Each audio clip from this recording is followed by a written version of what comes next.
blast from the past. Please listen carefully. CoCo.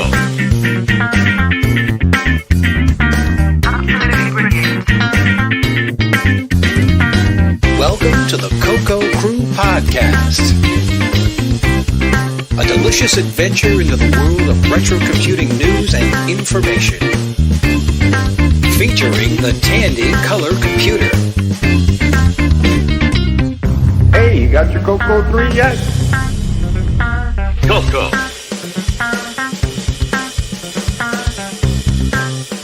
All right. Welcome, everyone, to episode 34 of the CoCo Crew Podcast. We've got a full house tonight. Of course, it's me, John. We've got Neil Blanchard. Hello, Neil. Hello, how's everyone doing out there? Mike Rowan. Hello, Mike. I'm doing good. And hello, Boise. How are you? Hey guys, doing well. Very good. So here we are, episode 34, coming up close to our 3-year mark. Very exciting, huh? Awesome. Wow, great. Time is ticking. CoCo Fest is only 1 month away. That means Tandy Assembly is 7 months away. So the year's progressing. We're getting to our milestone events. First one of the year here, CoCo Fest coming up. Everyone got projects underway? Anything you want to share? Out of time. Out of time? Too Yeah, time crunched. But there's always next year, or Tandy Assembly. Well, that is true. Tandy Assembly is a good backup. They do roll over a bit. I know I spent the weekend building up a bunch of Game Master cartridge PCBs ready to load up with an enhanced version of Farfall because you can never get enough Farfall. I'll agree to that. I've got a little more code for a special feature I'd like to work on. Haven't quite got that, so I'm not ready to burn the ROMs yet. It's underway, in progress. I've got boxes folded. I've got labels in hand. Start putting stuff together. Cool. Anyone else want to share what they're up to? Or I am working on kind of the same thing you're doing with cartridges. Anyhow, not the nice sound one, not the GMCs, but going to do a run of Flood It and Bomb Threat. Very exciting. Nice. Very exciting. Cool. Anyone pick up anything cool on eBay lately? Or anywhere else for that matter? No, everyone quiet. Saving you money for CoCo Fest. No minimum bid auction. Most of what I bought were parts for cartridges, so I picked up a few things here and there, but nothing too fancy to talk about here. Is that our intro? It was a quiet month. I guess that's probably good enough to get us warmed up. All right. Well, a little bit of a short intro, but that's good enough. We'll take a short break and be back with some announcements. Unlock the real power of your CoCo with great deals from Danasoft. Like Big Basic, it allows you to create programs up to 470K, just $39.95 US, $46.50 Canadian. Or Big RAM Disk, get the speed of working with programs and data in memory. You can format, copy, backup, just like a real disk drive. Just $12.95 US, $14.95 Canadian. See our ad in Rainbow Magazine. When you think CoCo, think great deals from Danasoft. We're located in sunny Mississauga. All right. Now we're back with some announcements. You are listening to the CoCo Crew Podcast. We are available on Twitter as @CoCo Crew Podcast, all one word. If you like to tweet, feel free to tweet at us. We might even tweet back at you. We have a group on Facebook called the CoCo Crew Podcast. That is 4 separate words: the space CoCo space Crew space podcast. Search for us, and I'm sure you'll find us. CoCo Crew Podcast is available on iTunes and Google Play for normal podcast downloads. Also available through Stitcher and TuneIn for streaming. CoCo Crew Podcast is a member of the Throwback Network. This is a listing of similarly themed retro-oriented podcasts, some of which are technology-oriented, some of which are simply culture or whatever oriented, going back to the 80s, so the great time when we all grew up here. So if you're looking for another podcast to listen to, then do check out the Throwback Network. Similarly, we are also listed on the Game by Game Podcast Information Hub. This is also a list of technology-oriented podcasts. In this case, all of them focused on video game systems and home computers. If that sort of thing sounds like what you'd like to listen to and you're done listening to the CoCo Crew, then feel free to check out the Game by Game Podcast Information Hub. Audio for the CoCo Crew podcast is hosted by CyberEars. If you have a need to host audio on the internet, we recommend that you check out CyberEars, where you will get your audio on your terms. If you want to reach out and touch someone on the CoCo Crew podcast, or if you want to interact with the host via email, we have some addresses set up to reach all of the hosts. We have show, SHOW, at CoCoCrew.org, podcast at CoCoCrew.org, feedback at CoCoCrew.org. Each of those will reach all the hosts. If you want to reach us separately, you can reach out to John, JOHN, at CoCoCrew.org, Neil, NEIL, at CoCoCrew.org, Mike, MIKE, at CoCoCrew.org, and it should be Boise, BOISY, at CoCoCrew.org. Here we've got a couple of special events coming up. One is one that I host on the internet called the Retro Challenge. The Retro Challenge is basically a 1-month event in which people propose their own projects using retro computers, which is roughly defined as computer systems that are 10 years old or older. And for the month of April, they do their project and they blog about it.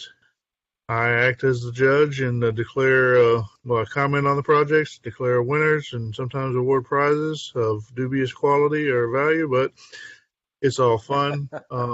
Check out the link in the show notes. You can check out the rules. And remember, the Retro Challenge is kind of like the opposite of thermonuclear war or global thermonuclear war.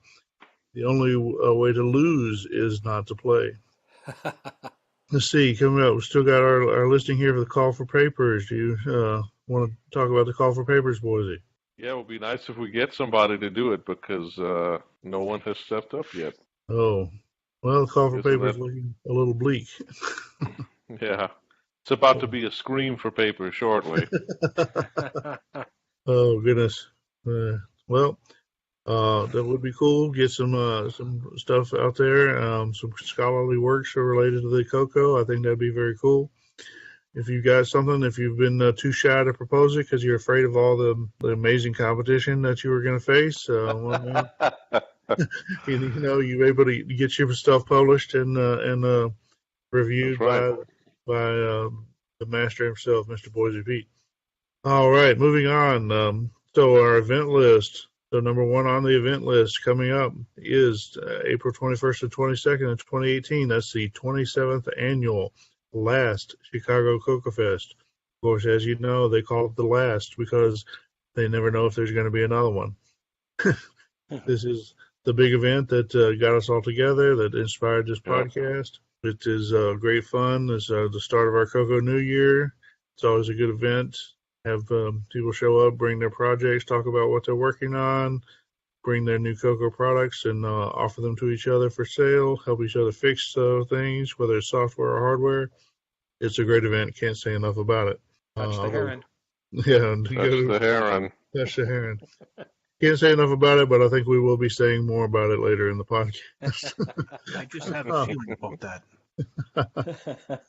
Anyway, well, moving on. That same weekend, if you just can't make it to the Chicago area and you are in the southeastern part of the United States, in or around Atlanta, VCF Southeast 2018 is being held April 21st and 22nd, 2018. This has been to several of these events. It's a good event. A lot of variety of computer systems, older systems.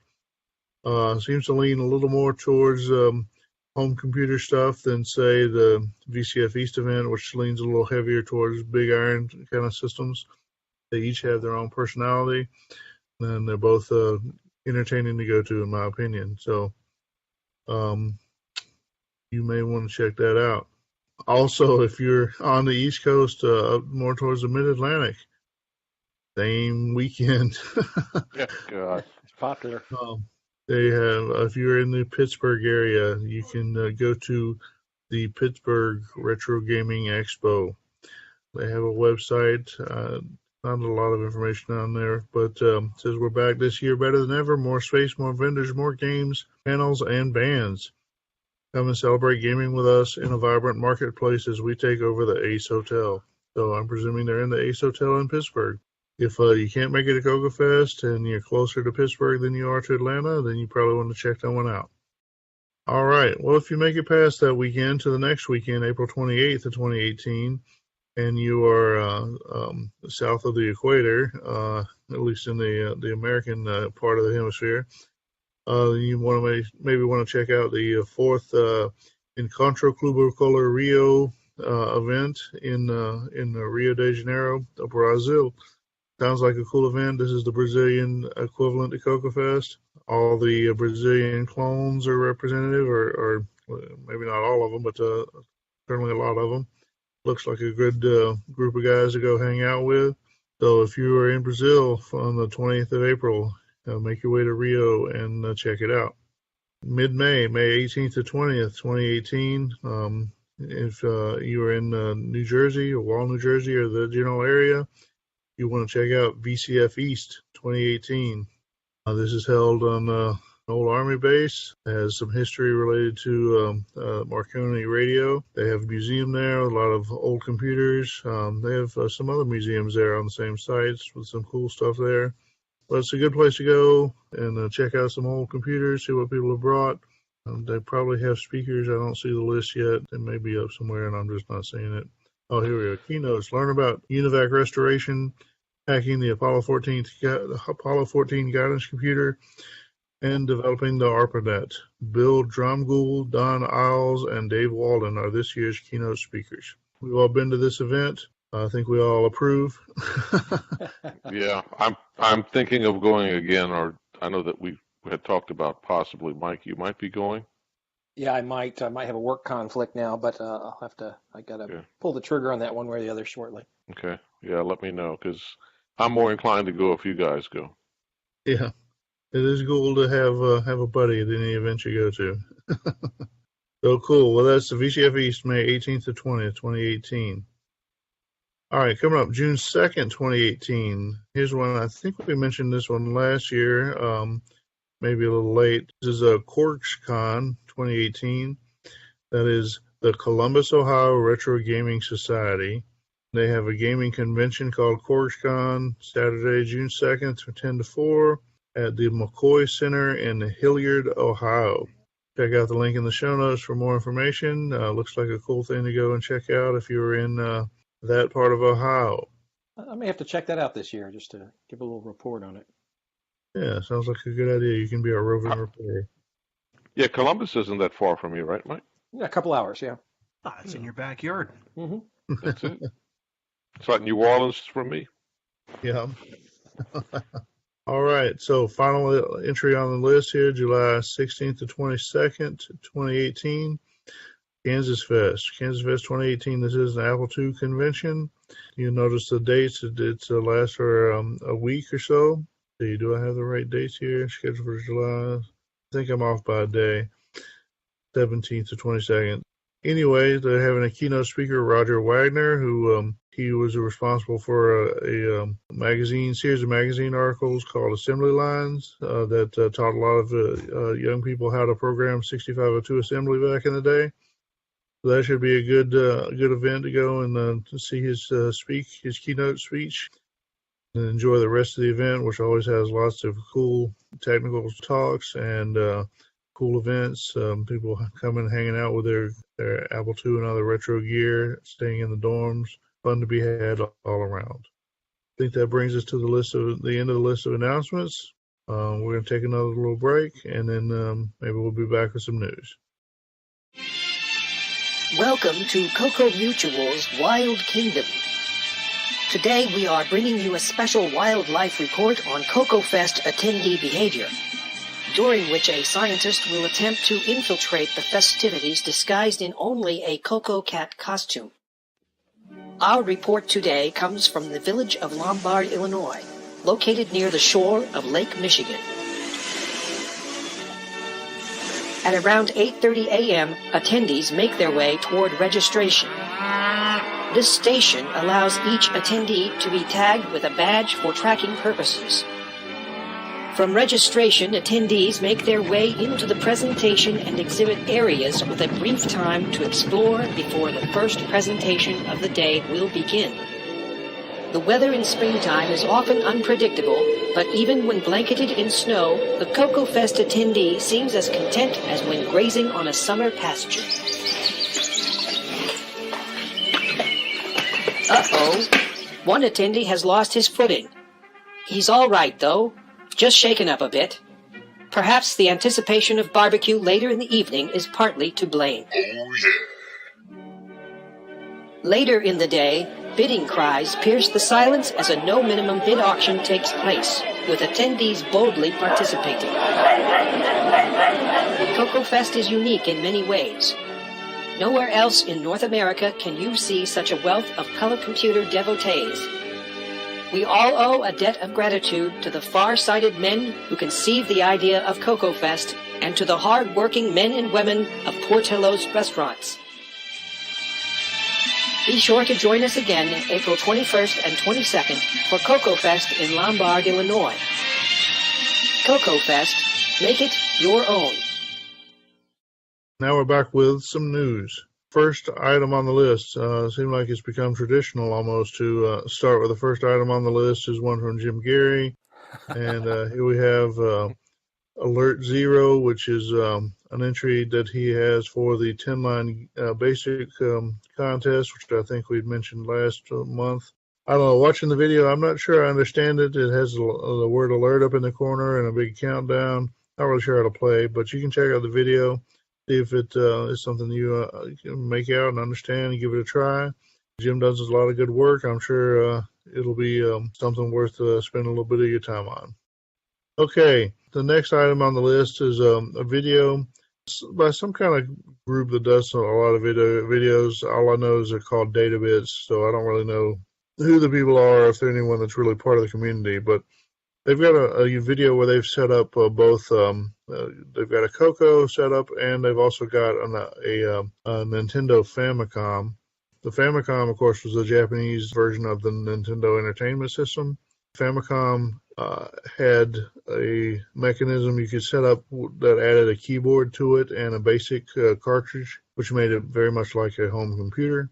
And so they've got a video that kind of demonstrates both the Famicom with its family basic cartridge, and then kind of compare and contrast it a little bit with the CoCo. I don't know if this is the best review ever or not, but if you're not already familiar with the Famicom, it might be educational to you to see what else was out there or what the Japanese were doing. Otherwise, I thought it was a pretty decent video to watch. Any of you guys get a chance to watch that? Yeah, I thought it was a good video as well. Nice coverage of the Famicom. Yeah. Is that something you have one of, John? I actually do have one. Cool. My boy programmed it a little bit. Then, of course, he went on to something else because you know how kids are these days. But it's not bad. It's the basic is about like any other basic of the era. They do have kind of a way to control some of the sprites using basic, so you can play with that a little bit. So I don't know. I mess with it some. It's not a bad system. How do you save programs on that? The keyboard that attaches to a special adapter or a special plug or whatever that's on the Famicom, it has a quarter or eighth-inch jacks that connect to a cassette. Cool. Similar to what the Apple II did for cassette or whatever. So other than the fact you have to use a cassette, not bad. I don't know if they have any way where you can use it with a Famicom disk system. That would be kind of cool. That would be. Yeah, that's what I was wondering. I didn't know if you could save to those discs. I mean, that was a proprietary format they had, but yeah, I'd never messed around with one. Yeah, I don't know of a way to do that one. At least not with the basic cartridge or whatever by itself. The next time we have Lee Perkins has got a Git repository he set up, kind of as a demonstration of what he uses for doing CoCo development. If you're interested in how to develop for your CoCo from a modern PC, you may want to check out what he's done and see what he has to say, how he's configured this stuff. It looks like he's using Visual Studio Community Edition, along with the DriveWire connected to the PC. I've got my own setup to do that sort of stuff, but it may help some people be able to check that out. Yeah, it is cool when people share that, even if it's, not your environment, because everybody has their own preferences on things. But yeah, always neat to see what people are doing. Yeah, I like that. The very personal dev setups, Yep. All right, moving on. The next one is a Pig 2018 update from someone who calls himself Daft Spaniel. I had to figure out. I'm pretty sure that is Davey Mitchell. If not, then Davey and/or Daft Spaniel can correct me. So he's got a game here called Pig. I guess it's Pig 2018. I don't know. It looks like some sort of dice game translated to the CoCo and/or Dragon. I don't know much about it. It looks like it's using the semi-graphics modes for displaying graphics and text. Like I said, it's a dice game. It's probably similar in some ways to, say, I don't know, Yahtzee or something like that. Probably not a bad thing to translate to the CoCo, depending on what level of gameplay you're seeking. Probably not exactly arcade action, but could be fun. So cool. Thanks, Davey, for sharing. Very cool. Okay, another one from it's a video from Jim Geary. Says the game is Air Raid by Kenneth Rygard. It's a basic game that shows shots going up towards an airplane flying over. So you can kind of imagine what the game must be like. This is ported to Microcolor Basic on the MC10 from the color computer. This works in 4K. So again, if you're looking for more games to play on the MC10, or sometimes I wonder if their catalog might not be bigger than everything else. Yeah, it's getting there for sure. Very cool stuff. Ken, I think, is the brother of Jason Rygard, who is a regular over on that other CoCo show. And one brother kind of dragged the other one back into the CoCo world, so that's cool. Nice to have the expanded CoCo universe, right? Yeah, absolutely. Very cool. All right, moving on. So this is from Diego Barizo. Hadn't heard a lot out of him in a while. I'm not sure what he's been up to. But he's got a game called Mind Camp. I want to thank all those who helped me with my Mind Camp game. It's almost done. Would love some feedback. I think he may have made even more progress since then because his post was from February, but he had a disc image he posted to the CoCo list. The Mind Camp, I guess, it looks like it's similar to Minesweeper in some ways, but it's set, instead of being set on the ocean, it's set like on the land. And I think at some point you have to then navigate through. You have to like do the Minesweeper thing to find the mines, and then you have to like navigate across the field or something like that. I may not have that 100% correct, but I think that's pretty accurate. How you're describing it. Cool. So looks like a cool game. Anybody get a chance? Yeah, good graphics. Yeah, the graphics did look very good. This link probably doesn't show them, but there were some other links. You go looking for it in the Facebook group. I'm sure you can find some pictures. And that game is that's all done in BASIC too. Is it? I'm pretty sure it is. I think so. Yeah. That's pretty cool. Well, you talked about this last month. For some reason, I heard Mind Comp. Well, it can be a struggle. Totally different game. Yeah. Yeah. Yeah, hopefully it's more fun than that, than reading that at least, right? All right. Okay, another Jim Geary 10-liner basic entry called Maze Race. So you got it running here on the MC10 using the semi-graphics mode. Seems to be trying to plot out a maze of some sort. He does have a link in the basic contest. Again, it's always cool to see Jim produce things and publish them for us to ponder over. And cool that you can get that from a 10-line basic program. It is kind of cool that you can do that much in 10 lines of basic. Yeah. So the next one comes from Per Surratt, a link from the archive.worldofdragon.org. And it says, CoCo Flash can work on a Dragon/Tano. I guess he's developing software for utilizing the CoCo Flash module by Jim Brain. Which, of course, is 8 megabytes of flash memory with a 64K of SPI EEPROM. And it also includes the Orchestra 90 DAX. So if you play a game that supports Orchestra 90, you can do it all on one cartridge. apparently this is a draw to people to want to write software to support it. I know we've got at least 2 or 3 versions on the CoCo to run it, and here's a version, a Dragon-oriented program to run it. Any of you guys use those programs? I know Neil has Mr. Rivel's version on the CoCo Flash. Isn't that right? Yeah, I have. It's not bad, but it's a little tricky to get used to, and it definitely takes time if you want to flash a whole pile of ROMs on it. But if you're doing a few at a time, it's not a problem. Yeah. So how does Pear's version here look? Does it look similar or comparable? Yeah, it does. Yeah. It's doesn't look too much. Not a lot different. So. Cool. Well. Oh, nice! It's working on the Dragon. Yeah, for sure. Good to know that it works. All right. Here's one I threw in. It's not really a normal kind of announcement. It's just a product that I came across. Professional RF coax to HDMI DVI demodulator TV tuner for NTSC system. So this is one of those people complain about not knowing how to hook up their CoCo to a modern machine. Some people have a harder time with it than others. Not always. Sometimes I think it may be just a misunderstanding of how things work. But either way, the answer does not have to be replace the guts of your CoCo with a CoCo VGA board or whatever else. If you're happy with the output you're getting from the RF modulator, you may be able to use something like this to plug the RF modulator into this TV tuner and then the HDMI out to your new modern 65-inch TV above the mantelpiece or whatever. It may not be the greatest solution, certainly not the most technical solution.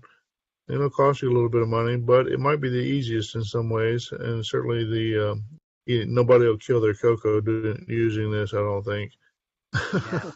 Unless no internal mod. Really wrong. Yeah, no internal modifications. It'd be kind of fun to play Dino Wars on a 65-inch screen.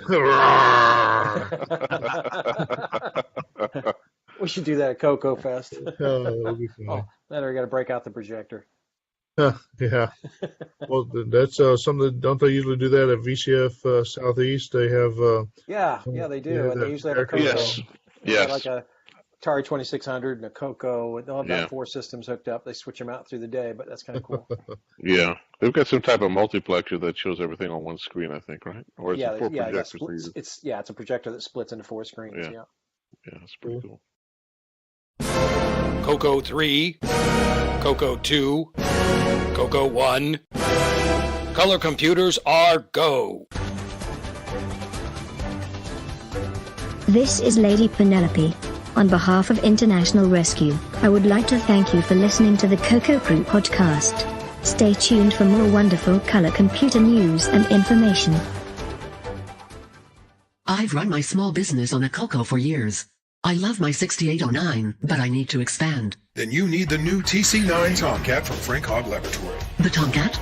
What's that? The Tomcat is a major improvement over the CoCo 3. The TC9 picks up where Tandy left off. It allows you to upgrade from your color computer without throwing anything away. Is it faster? The TC9 6809 processor is 25% faster, and you can expand by adding a 68,000 or 68,030 CPU to double or triple performance. Can I connect a modern printer? The TC9 features an industry-standard parallel printer port. What about memory? You can place 512K of memory on the TC9 motherboard, or even use your CoCo 3's 512K memory expansion board in the TC9. The Disto 1 megabyte expansion for the CoCo simply plugs in without any soldering. Later, you can expand the Tomcat with the K-Bus and add up to 14 megabytes of RAM. What about serial ports? The Tomcat has 2 real serial ports. Connect modems, terminals, printers, and even a serial mouse. How about cartridges? The TC9 has a standard CoCo bus, so CoCo cartridge packs can be used. What kind of keyboard? The TC9 uses a PC-compatible keyboard.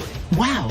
Sounds like the TC9 was made for me. If you currently own a CoCo 3 and use both RS-DOS and OS9, the TC9 Tomcat is your road to the future. Create a CoCo 3 compatible system and then expand at your own pace at low cost. The TC9 Tomcat, only from Frank Hogg Laboratory. User-friendly service since 1976. All right, well, this is from Share Squid, who I think we had a discussion maybe last month or the month before about who is Share Squid. I think I've pinned down Share Squid as John Day. who is also a bit of a newer member, I think, or at least not somebody I'd heard much about until recently. But he is part of the community, and he's doing this modern game, Return to Rom, that's inspired by the Temple of Rom by Rick Adams.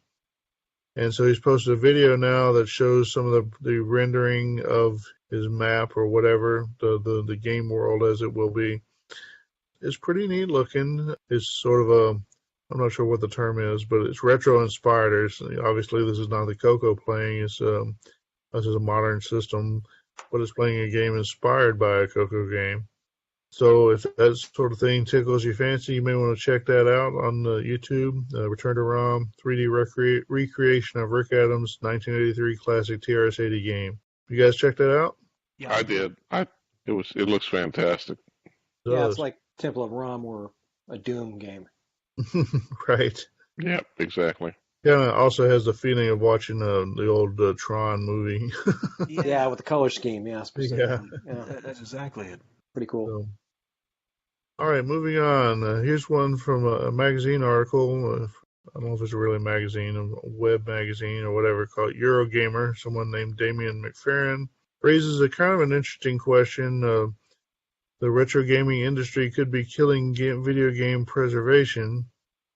I think the gist is that they're kind of chasing away people from doing normal preservation for fear of treading on copyright, that sort of thing.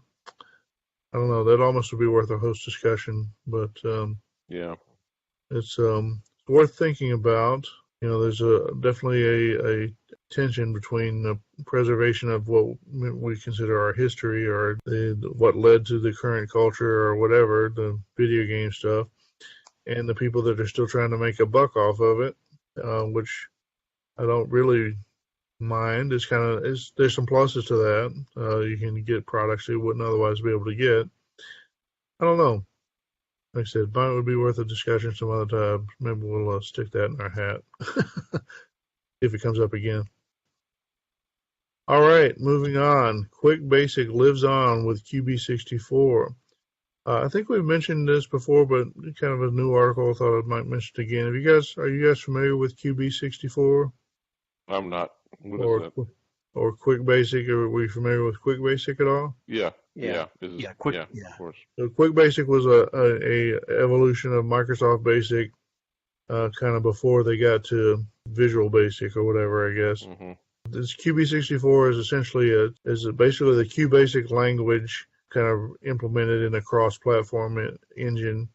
So you can write basically in Quick Basic and produce games that run on Windows or Linux or Mac or whatever. So it might be this kind of thing that might be attractive to some of the people, depending on why you're interested in the CoCo or other retro computer stuff. If you're interested in it as a platform for programming in BASIC, you might also consider something like QB64.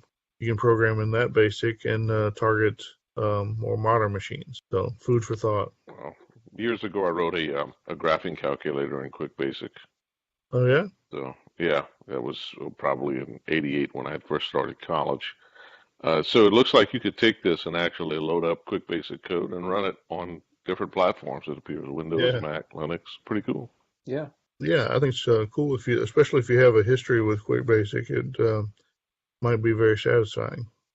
So, moving on, the next item is from Hackaday. They've got somebody who's recreating an old Radio Shack science fair project, something called the Goofy Light P-Box project. So it looks like the kind of thing that could cause a lot of pain in your finger if you put it in the wrong place.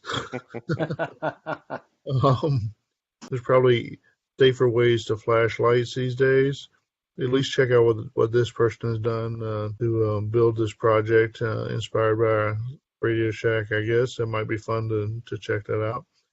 I used to love those science fair projects when I was a kid. Oh, yeah? Yeah, I look forward to those. Yeah, I'm sure we've all built one or two of those. I like his high voltage project, though. Oh, yeah? Add some danger to it, Yeah. Yeah, throw a little danger in the mix. Very cool. All right, now here's one that I included for my own pleasure here. The title of the Hackaday article, Retro Computing for the Forgotten. Just to frame this one, a lot of people have probably heard of Wine. which WINE stands for Wine is Not an Emulator, because people are clever, right? But Yeah. WINE is a method of running Windows programs originally on Linux. Maybe does WINE also target Mac OS? Not sure. I'm not sure either. I was thinking that it does now, that since since the Macs went to x86 some time ago. Either way, the reason why they call it, say, WINE is not an emulator, they kind of fall back on that. You're actually, when you run a Windows program under WINE on Linux, you're actually loading the code into memory in pretty much the same way you would load a Linux program into memory. And then you play some tricks with when it makes certain kinds of system calls or other function calls. You basically trick it into calling the Linux native code. So the program itself is still a Windows program, essentially unmodified, but running very much as a Linux program. And so as background for that, kind of looking at that for whatever reason, and had a reason to run an OS2 program. It turns out OS2 and Windows, the 32-bit Windows or whatever, share some DNA. And so the techniques that work on one can sort of be transplanted to work on the other. And so this person has gone to some trouble to figure out how to load OS2 programs under Linux in sort of the same fashion as WINE. And so now he's calling this WINE, I think, which is clever, I guess. Yeah, twine anyway. with a 2, right? Yeah. Is it twine? Yeah. So anyway, I was an OS2 fan back in the day when there were OS2 fans, and so and as a current Linux person, this appealed to me. Whatever retro computing projects you're pursuing, no matter how silly they may seem, you can always think to yourself, well, whatever I'm doing, at least I'm not trying to load an OS2 program under Linux, because that's just crazy. I was an OS2 fan as well. Yeah. So pretty cool stuff. That's by Al Williams at Hackaday. Al didn't actually. He wrote the article. Let's see who was the person. Brian Gordon. Very good. Thanks for that indulgement. We'll now move on. Here's a link from or a post to the MC10 Facebook group by James Diffendaffer. Says, I posted a speed up for Microcolor Basic in the Yahoo group messages. No new ROM required, and it's in Basic. I know James has been for a while working on a project where he's actually rewriting some of the ROM routines for the MC10, trying to speed up Microcolor Basic overall. I'm not prepared to explain what he's doing here, but he's got some sort of hack that makes he identified some slow point in the MC10 ROM that he could patch up, I guess, in Basic, and posted it. Later on you'll see he's got some videos or whatever that demonstrate the performance improvements. If you're writing code on the MC10 in Basic and you wanted to go faster, you may want to check out what James has to offer. It'd be cool to eventually see some alternative ROMs come out for these. The MC10. It is cool. I mean, he does have a ROM image that he's been working on. I'm not sure if he considers it done or not. But, yeah, very cool. All right. We mentioned Temple of ROM from Rick Adams. Rick now posts that he is able to build Temple of ROM from source. I guess he figures whatever agreement he had with Handy claims the rights to the source code, and he's doing whatever he wants to with it. Very good. I don't think he actually had the source for Temple of ROM, but I believe it was William Assel. Yeah. Has helped him with the disassembly, set him back up to be able to assemble a symbol of ROM and do cool stuff with it. Very cool. It's cool to see Rick Adams. He kind of rejoined the community and sort of stuck with it and is writing code and whatever. Yeah, that's good to see. Yep. Very cool. Okay, Darren's Maze Race mod from Jim Geary. So it's another video. It's a maze game. This one looks more like a maze. I'm not sure if it's a different level or what, but I assume Darren is Darren Atkinson because I know he's active in the MC10 community. I don't know. I guess they're collaborating on something here to pass some code back and forth. So it's nice to see guys cooperating like that, improving code and exercising the MC10 of all things. Huh? You know, very cool. The MC10 is getting more love now than it did back in the day when it was new. I think you might be right. Yeah, that's true. Yep. All right, so moving on. Here's a post by James Jones. Basic 09 iCode, what it is and why. Kind of delving into some details of really an OS 9 kind of thing. But I don't know if Basic 09 is really tied to OS 9. Not in any theoretical sense, but it kind of is in a real sense, I guess. But right. So Basic 09 compiles down to iCode, and there's some similarities between iCode to say the Java JVM code that we're familiar with Java, or P code that we were once familiar with Pascal. And so he kind of describes some of how that works and how you use RunB to run the iCode versus Basic 09 to do the interactive coding. Or it's James is a real smart guy, a real good writer. Read his article, you might learn something. What do you think, Boise? You're our expert. Did you like the article? I did. I worked with James for a number of years when I was at Microware, close together with him on some, well, not so much on projects, but just in and around the area we worked close by. I always considered him to be an exemplary computer science guy. And I read this article, and it was well written. I mean, it's just perfect stuff. Glad to see my former colleague taking some time to write some excellent stuff, especially on something like this.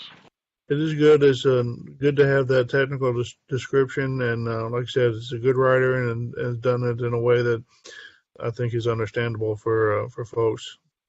So yeah, absolutely. Cool. All right, moving on. Here's I'm not sure where I stumbled upon this, but this is the Quodem homepage, QODEM Quodem. It says, welcome. Quodem is a public domain re-implementation of the DOS-era QModem serial communications package. So there's something that doesn't really exist anymore from that was very popular back in the, say, early to mid-'90s. Was basically the serial terminal program. I mean, they exist, I guess, but certainly not something that is really talk about. And that was the kind of tool you would use back in the days of the BBS, where primary purpose was to give you an interface to your modem to be able to reach out and then touch a computer somewhere else. And so QModem was one of these sorts of programs. There were others, Procom, and I'm sure there were a number of others people could think of. There were certainly, and those are PCs. I'm sure there were, the ones for the CoCo, or I don't know, you guys could probably name them better than I can, but Mickey Term or whatever. Or is it Mikey Term? Mikey Term. Viral term. Anyway. Term, auto term, V term. Exactly. Yep. So with all the kerfuffle or whatever lately about using the serial ports to reach out over the internet to talk to computers running BBSs or whatever, go from your PC out to CoCo BBS or whatever, you may want to use something like this.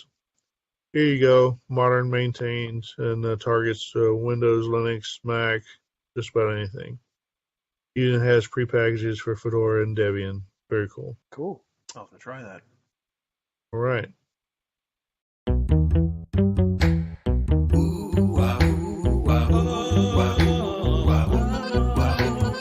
Users in this world appear to switch windows by pressing clear, or wish to watch a bouncing sphere. The cry goes up both far and near. CoCo 3, CoCo 3, CoCo 3, CoCo 3. Backup lightning roar of floppy, switching disks to make a copy. CoCo 3, CoCo 3, CoCo 3. There's nothing better than the smooth, fresh, mellow tobacco flavor of a good cigarette, cigar, or pipe. But tobacco smoke can leave a film that interferes with solder pads on your bare printed circuit boards, leaving you to contend with dingy, dull solder joints. Sure, you could quit smoking, but now you don't have to. New Pepsodent solder paste cuts through the film left by tobacco smoke, brightening solder pads while allowing your surface mount components to adhere for proper soldering. Pepsodent's patent-pending formula contains zirconium silicate that leaves solder pads clean, shiny, and bright. Now you don't have to choose between the pleasure of a refreshing smoke or better meantime between failure. Keep your boards looking their brightest and best with new Pepsodent solder paste. And for a limited time, receive a free trial size of Pepsodent solder paste. Look for specially marked cartons of Marlboro, Camel, and Winston cigarettes for details. So the next link here, Game Developer Conference video, I thought was interesting. It's a math for game programmers. Building a better jump. One of my pet peeves with a number of CoCo games from, say, back in the day, shall we say, is that the physics, so to speak, that went into implementing jumps were ridiculous and wrong. And so you end up with this really slow and elongated and ridiculously high and slow, and did I mention slow jump? So I kind of threw this one in here as hopefully if anybody's going to be writing any platform style games and throwing in a jump, maybe this will help them simulate it correctly. What do you think, Neil? You know what I'm talking about, right? Oh, I do. Yeah, no, that's a good thing. I'm glad you're adding that in there. All right, moving on. Here's one from Paulo Garcia. It's an announcement, really, from his Vintage is the New Old site. Announcement, FPGA-based Commodore 64, quote, Ultimate 64 is now under production. Has a picture of a number of motherboards laid out, which appear to be Commodore 64 clone motherboards that they seem to produce them in a gang fashion where they're going to have to cut them apart. So you get kind of two boards from one there. Kind of cool. According to Facebook, the first 40 are already sold and the other 60 are up for sale right now. Price is estimated at 172 euros and 73 euro cents plus taxes. Include that because maybe that gives us an eyeball of it's often talked about producing some sort of CoCo re-implemented on the FPGA and then in some sort of hardware form factor to replace the original CoCo. It's turned some people on more than it does me, I'll be honest. But if that's the kind of thing that interests you, here's a look at maybe what some of the economics might look like. And you want to keep in mind that's for the Commodore 64, which by all measures was certainly a lot more popular than the CoCo. Don't know, any of you guys lining up for this one? No. None of you guys are Commodore 64 folks? No, sorry. All right, understandable. Okay, here the next one. I think it's kind of cool. I actually bought one of these. L-Star. It's software-defined 6502 computer. So strike one is a 6502 processor. But it's kind of cool if you can find a picture of the board, because there's not a lot on it. There's basically three major chips. There's a memory chip, there's a 6502 processor, and then there's one other chip. This is what's called a propeller microcontroller. And the propeller is being used to implement glue logic and other I/O. There's a PS2 keyboard port and I think a composite video output. And there's a couple of different loads out there for this, which you can reprogram it to be either an Apple I or an OSI computer, which was a 6502 based computer back in the day, all on the same hardware. So it's sort of a reconfigurable thing, which so in that sense is similar to having, say, an FPGA based board, but instead of being a hardware load, you've actually got software running on the propeller microcontroller that then bit bangs the CPU bus for the 6502. Kind of, like I said, similar in some ways to an FPGA or an emulator, but kind of its own thing. If you're looking for a project, I would love to see somebody do something like this with a 6809 and using the propeller to bit bang the 6809 bus. Yeah, that'd be awesome. Yeah, I didn't realize they did OSI. I'm more interested in it now. Yeah, there's a couple of I think they've got a couple of Apple I variations, and then there's an OSI variation. I don't know if it's totally complete or not, but They have a Git repository, and you can look in there, and they've got the different, let's see, you can do a Kim as well. The Kim, OSI, and Apple One. I'd like to see somebody try to do that for the 1609. So there's your challenge. Cool application for the propeller. Yeah, definitely. Cool. All right, moving on. Our next one is for our friend of the show, shall we say, Mark Marlette. And he posts some videos. Says all tooling and processes in place for the creation of board frames and stencils. So he's got a couple of videos showing kind of how he's doing his process for producing his boards. One of the main differences between doing the older through-hole electronics, where you actually literally penetrate the board with the pins for your resistors and such, is with the surface mount electronics. You kind of use this technique where you essentially slap down this solder paste, as it's called, which I think is literally a little sticky. And you place your components on the solder paste, and then you go and bake it, and it sort of solders everything at once. So it can really speed up the production time. But when you're putting down the solder paste, unless you want to sit there with like a fingernail paintbrush, like for painting your fingernails or something, unless you're going to use that to then paint every little pad, instead what you do is you produce a stencil that you lay down over the board. You get it registered properly and secured, and then you take a blob of the solder paste, and then you essentially squeegee it over the stencil. So somebody's got to make the stencils. When you make your PC boards, you can have the stencils made for a price, and they can be made out of different materials, depending on how much durability you need and that sort of thing. But so Mark's been experimenting with his own CNC machine and producing his own stencils to save himself a little money on that, and probably just because it's fun and cool. So then Mark here has shared with us a view of what his workshop looks like when he's doing the stencil making, which looks like it's for his Triad memory board there.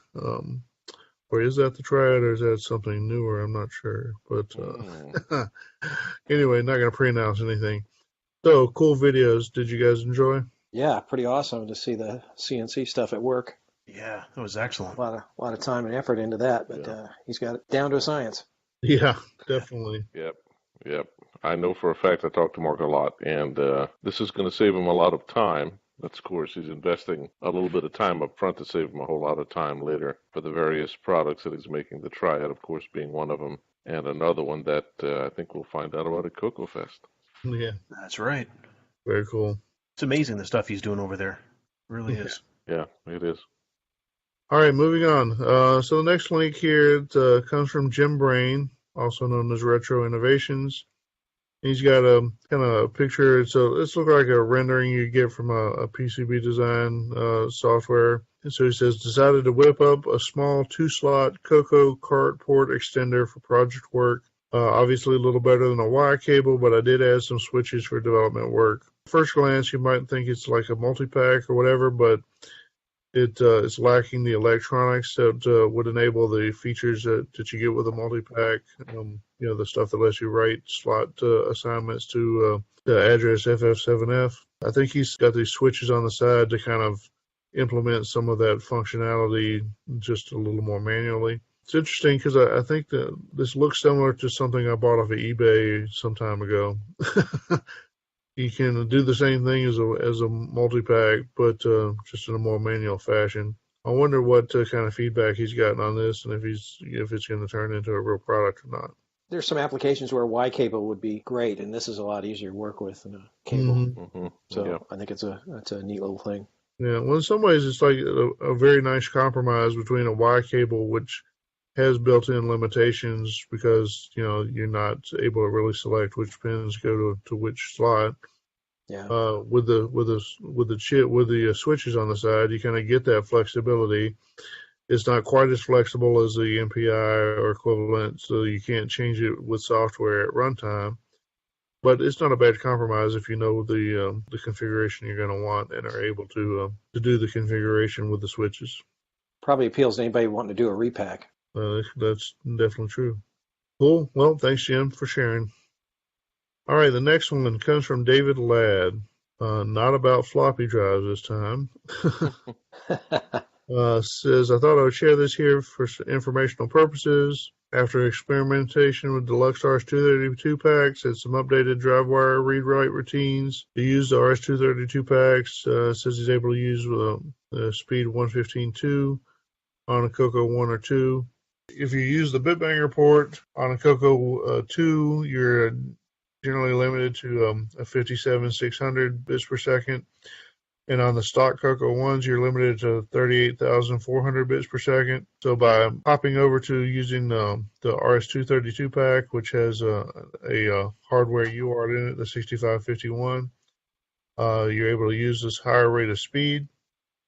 And you can still do your drive wire over the faster connection on the older machines. So that's kind of cool.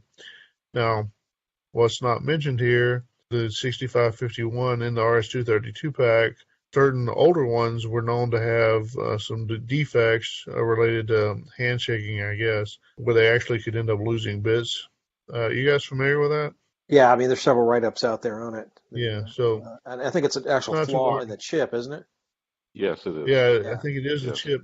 Now, depending on what information you get, there's suggestions that at some point that was fixed, kind of quietly fixed in the production runs of the 6551, so the age that you get may or may not have that problem, and then you'll find other things that say, yeah, the new ones don't have that problem, but they have this other problem that's sort of just as bad or similar or whatever. So, I don't know. Your mileage may vary. It sounds like David's had good luck.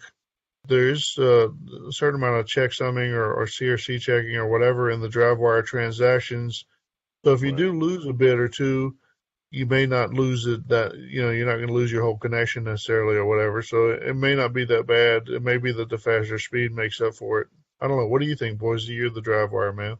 So this is interesting. It's certainly valuable for CoCo 2s to increase the speed. The code size should be smaller because all you're doing is you're just writing to a register as opposed to actually doing the bit banging. But the appeal, I think, of the DriveWire Bitbanger solution is that it's built into the CoCo.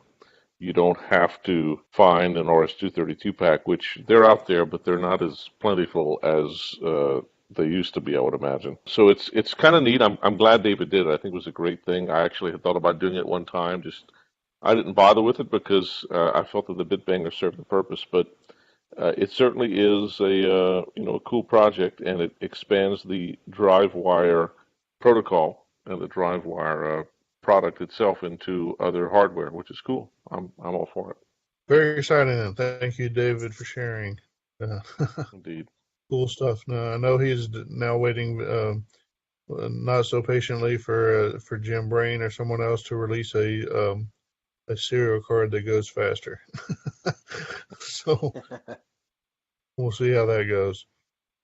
All right, moving on. So we have an update from Simon Jonason. Some time ago, Simon had produced a tool, which is really a website, essentially, that is called SG Edit, and it would let you use your mouse to help design a screen using the semi-graphics characters, and then you can save it off. I guess Davey Mitchell has helped him do some enhancements there, added some flexibility, added some different output options, I think, to accommodate both basic programmers and assembly language programmers. I think it might actually be able to do a reload on data, which before I don't think it was able to do.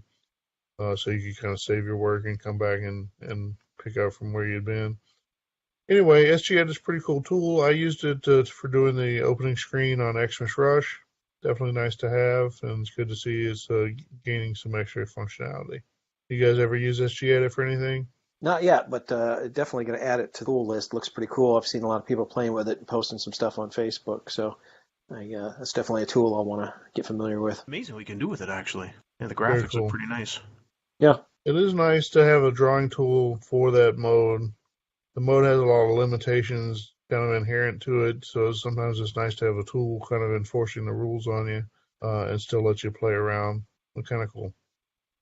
All right, moving on to our last item. 1 year ago, on March 9, 2017, Sabitha Software announced the Sursound CoCo sound card, today referred to as Sursound. without the space. Today we present to you the first public demonstration of the project, Surround Demo 1 Introduction. This 7-minute video walks through the basic concept of the device and shows how easy it is to convert basic play music to use the Surround device. Anyway, he's got a cool video. I like the concept he's got here. I prefer people buy a Game Master card if they want the chip. And I think you could do some of the same stuff with the Game Master technology, and in fact, with some cooperation, I think we probably will be able to do this at some point. But in the short run, Alan's got his basically the same sound chip I'm using in the Game Master card, but he's hung it off of the serial port with an Arduino or an AVR controller, one way or the other. And the cool twist that he's done is he's made the Arduino smart enough to be able to essentially interpret the data that you would pass to a play command in Extended Color Basic, and then have the microcontroller take that data and play music on the SN76489 chip. And so that makes it very easy to plug his device in to the Bitbanger, and then a program written in BASIC that plays music. And with some very simple changes, you could, instead of playing music using the CPU on the CoCo and the DAC, you can very easily offload the music playing to the Surround device. Kind of cool. Have you guys watched the video? Oh, yeah. And it sounds so much better than the play command on the CoCo. The sound chip is so much better. It does. I can't fault the sound chip. I like it. That's why I use it. That's why I bought the company. No, wait. So yeah, very cool. I do think Alan's already kind of talked to me about maybe we can leverage some of his code. He's talking about moving some of the code he's written for the Arduino over to 6809 assembly, and maybe there's a way to hook it into BASIC. When we figure that out, we're able to figure out how to then map it to the Game Master cartridge hardware, and we'll see where it goes from there. Yeah, that'd be really cool. Yeah, very cool. So I have a question. Sure. With the space now eliminated, it used to be called Surround. Is it now Surround? I don't know. Is it like Siri? I don't know. Probably pronounce it however is comfortable for you. I'm sure it'll be fine. Well, with that, I think that brings us to the end of our news. So why don't we take a little break, and then we'll be back with some feedback. New from Improbable Systems, the Monu Mega Jumbo Fleximajig. The first expansion unit so powerful, the CoCo 3 plugs into it. Simply snap your CoCo 3 into the receiving slot and press the load button. Power and flexibility like never before, featuring a multiplex 35-slot CoCo bus with automated cartridge carousel autoloader. A fully integrated terminal server provides you with 24 fully software configurable RS-232C ports.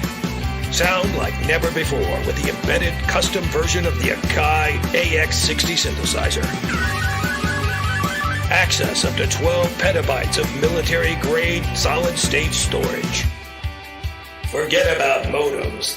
The Monu Mega Jumbo Fleximajig features a complete PBX, enabling you to easily connect multiple T1 through T5 trunk lines. Control an entire office phone system or small town exchange right from your CoCo 3. Read any media with the patented UltraScan disk drive. Insert 8-inch, 5 1/4-inch, 3 1/2-inch, CD, DVD, zip, or Bernoulli discs. The UltraScan's quantum AI technology automatically determines the disk's format and transfers it to virtual disk images automatically. The Monu Mega Jumbo Fleximajig is fully self-propelled with an electric starting Rotax 277 engine. Raise or lower the unit with intuitive integrated controls. The Monu Mega Jumbo Fleximajig from Improbable Systems. It's the CoCo. Forget about it. Financing available, not legal in all states. Consult your local power utility for special power requirements. 7-year contract required. CoCo 3 sold separately. All right, and now we're back with a little feedback. First item I want to talk about comes from Tony Capolini. And he had, it's actually 2 or 3 comments on our announcement post from the last episode, but I've combined them here. It says, I enjoyed the spoof commercial on the $6 Million Man very much. He goes on to say, it says, I used to love watching that show. He goes on to say, I also enjoyed hearing Neil Blanchard reminisce about the days when BBSs were in fashion. And then he went on to say, why is Boise Pete given only a corner for talking about OS 9? So Tony's looking out for you, Boise. Good to have a fan. Thank you, Tony. Yeah, very exciting. I like that term, spoof-mercial. Yeah, the spoof-mercial. And that was a fun one to make. That was, and thanks for the feedback on that, by the way, Tony. But that was an idea that Boise came up with, and we hatched it together. So it was fun to make. Oh yeah, definitely cool. Very cool. All right. So the next thing, it's really the only other thing I want to touch on. During the last episode, there was some talk of another Al Huffman project using this, was it ESP? I forget the number. 466. Anyway, he's got this device that can, used in serial port, you can connect to and load it up with some firmware that makes it look like a modem on the internet. And so you can use AT-style commands to connect through the serial port out over the internet to machines on the internet via, I guess, Telnet or TCP, either way. So kind of offhanded, said something like, I'm not sure why this is so exciting now, because DriveWire was able to do that some time ago. And maybe we said that more than once. I don't know if you listened to CoCo Talk episode 49. It sounds like that's all we said after the whole for the rest of the show. But maybe that's not quite accurate. But anyway, so my point, the point I was trying to make was if you like the idea of talking over the internet with your CoCo, you could already do that. Now, granted, the point that comes back at us now is, well, okay, sort of, but you have to have a DriveWire server. Okay, I'll grant that. And then all the software that exists to use the DriveWire server in this way was written for OS 9 or Nitrous 9. And I'm not sure that all the software that does that is written for Nitrous 9, but at least all the stuff that's easily available or available to the public at large is written for Nitrous 9. So if you're not a Nitrous 9 user or don't want to be one, I'll have to grant you weren't able to do the talk over the serial port over the network using RS-DOS. So mea culpa. Didn't really mean to shoot anybody's project down. I'm sorry if it came across that way. I was merely just expressing that I don't remember that much excitement before. I'm not sure why there's that much excitement now. But if it excites you, be excited. Don't mind me. But hey, why would Nitrous 9 be an obstacle, guys? Come on. Yeah, well, I mean, it is ease of use, right? No, sorry, can't say that here.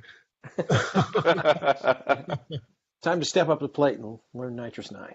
Yeah. Well, so I actually do have some thoughts that actually sort of inspired by this. I have some projects in mind I might like to do that may change that a little bit, but we'll just have to wait and see if those happen or not, because sometimes thinking of projects is easier than doing them. It's finding the time. Finding the time. That is it, isn't it? Just life is busy. It's the big thing, especially before CoCo Fest, TikTok. Anyway, well, that's I think that's all the feedback we've got to really respond to now. Why don't we take another short break and come back with a host discussion, a little bit about CoCo Fest. My dad is the greatest dad in the world. Last weekend, we went to Radio Shack and brought home a brand new 64K CoCo 2. It was so cool powering it up for the first time. And we got lots of cool software. Me and my sister like to play Bingo Math and Downland. Dad and I like Galactic Attack and baseball. Mom uses it too. She uses Color Script Set and Personal Finance to balance her checkbook. About the only thing that can make it better would be banning my sister from using it. Billy, that's enough. Sorry, Mom. The new Color Computer 2, only at Radio Shack, the technology store. Take your CoCo beyond the limits of tapes and diskettes. With your modem and a local phone number, you can connect to Delphi, your complete business and personal resource. Delphi has special groups for owners of the Dandy Color computer, including Rainbow Magazine Online and OS9 Online. Select from thousands of downloadable programs, meet friends from around the globe, or tap into the world's most comprehensive database to expand your knowledge. No extra charges for using TimeNet or Telenet. No monthly minimums. No premium for 1200 or 2400 BPS connection. And connection rates are as low as $7.20 per hour. Delphi, the world's premier online information service. Okay, welcome back. So we've got, I think it's going to be a special host discussion this time because I know the topic is something that is maybe irrationally near and dear to the hearts of each of us. Definitely to the people outside the hobby, it probably seems like a bit of a silly thing. In fact, I know it does because I've talked to people outside the hobby that think it's a little silly. But we want to talk about CoCo Fest. So CoCo Fest is coming, and we talk about CoCo Fest, I think, a lot. Sometimes people say not enough. I don't know. But what I wanted to say, or what I wanted us to talk about in this segment is what does CoCo Fest really mean to each of us as individuals, as people? I guess maybe I'll just start off. It's kind of cliche, but CoCo Fest. Well, first when I first went to it, once I got over what people are doing and actually went to one several years ago, it was sort of it meant it was a bit of a trip, a bit of a road trip. Which was fun in its own sense, and then I could go to the best CoCo flea market available, and that was kind of enough at the time. But you start going to these things, and you start meeting other people that are kind of the same crazy as you. It's hard not to kind of develop relationships with people, friendships, and so you go and you have this fellowship around this shared quirky interest, and it's kind of nice just to know that you can be part of that group. For the most part, it's a great group of people. There may be exceptions, but we'll leave those out for now. So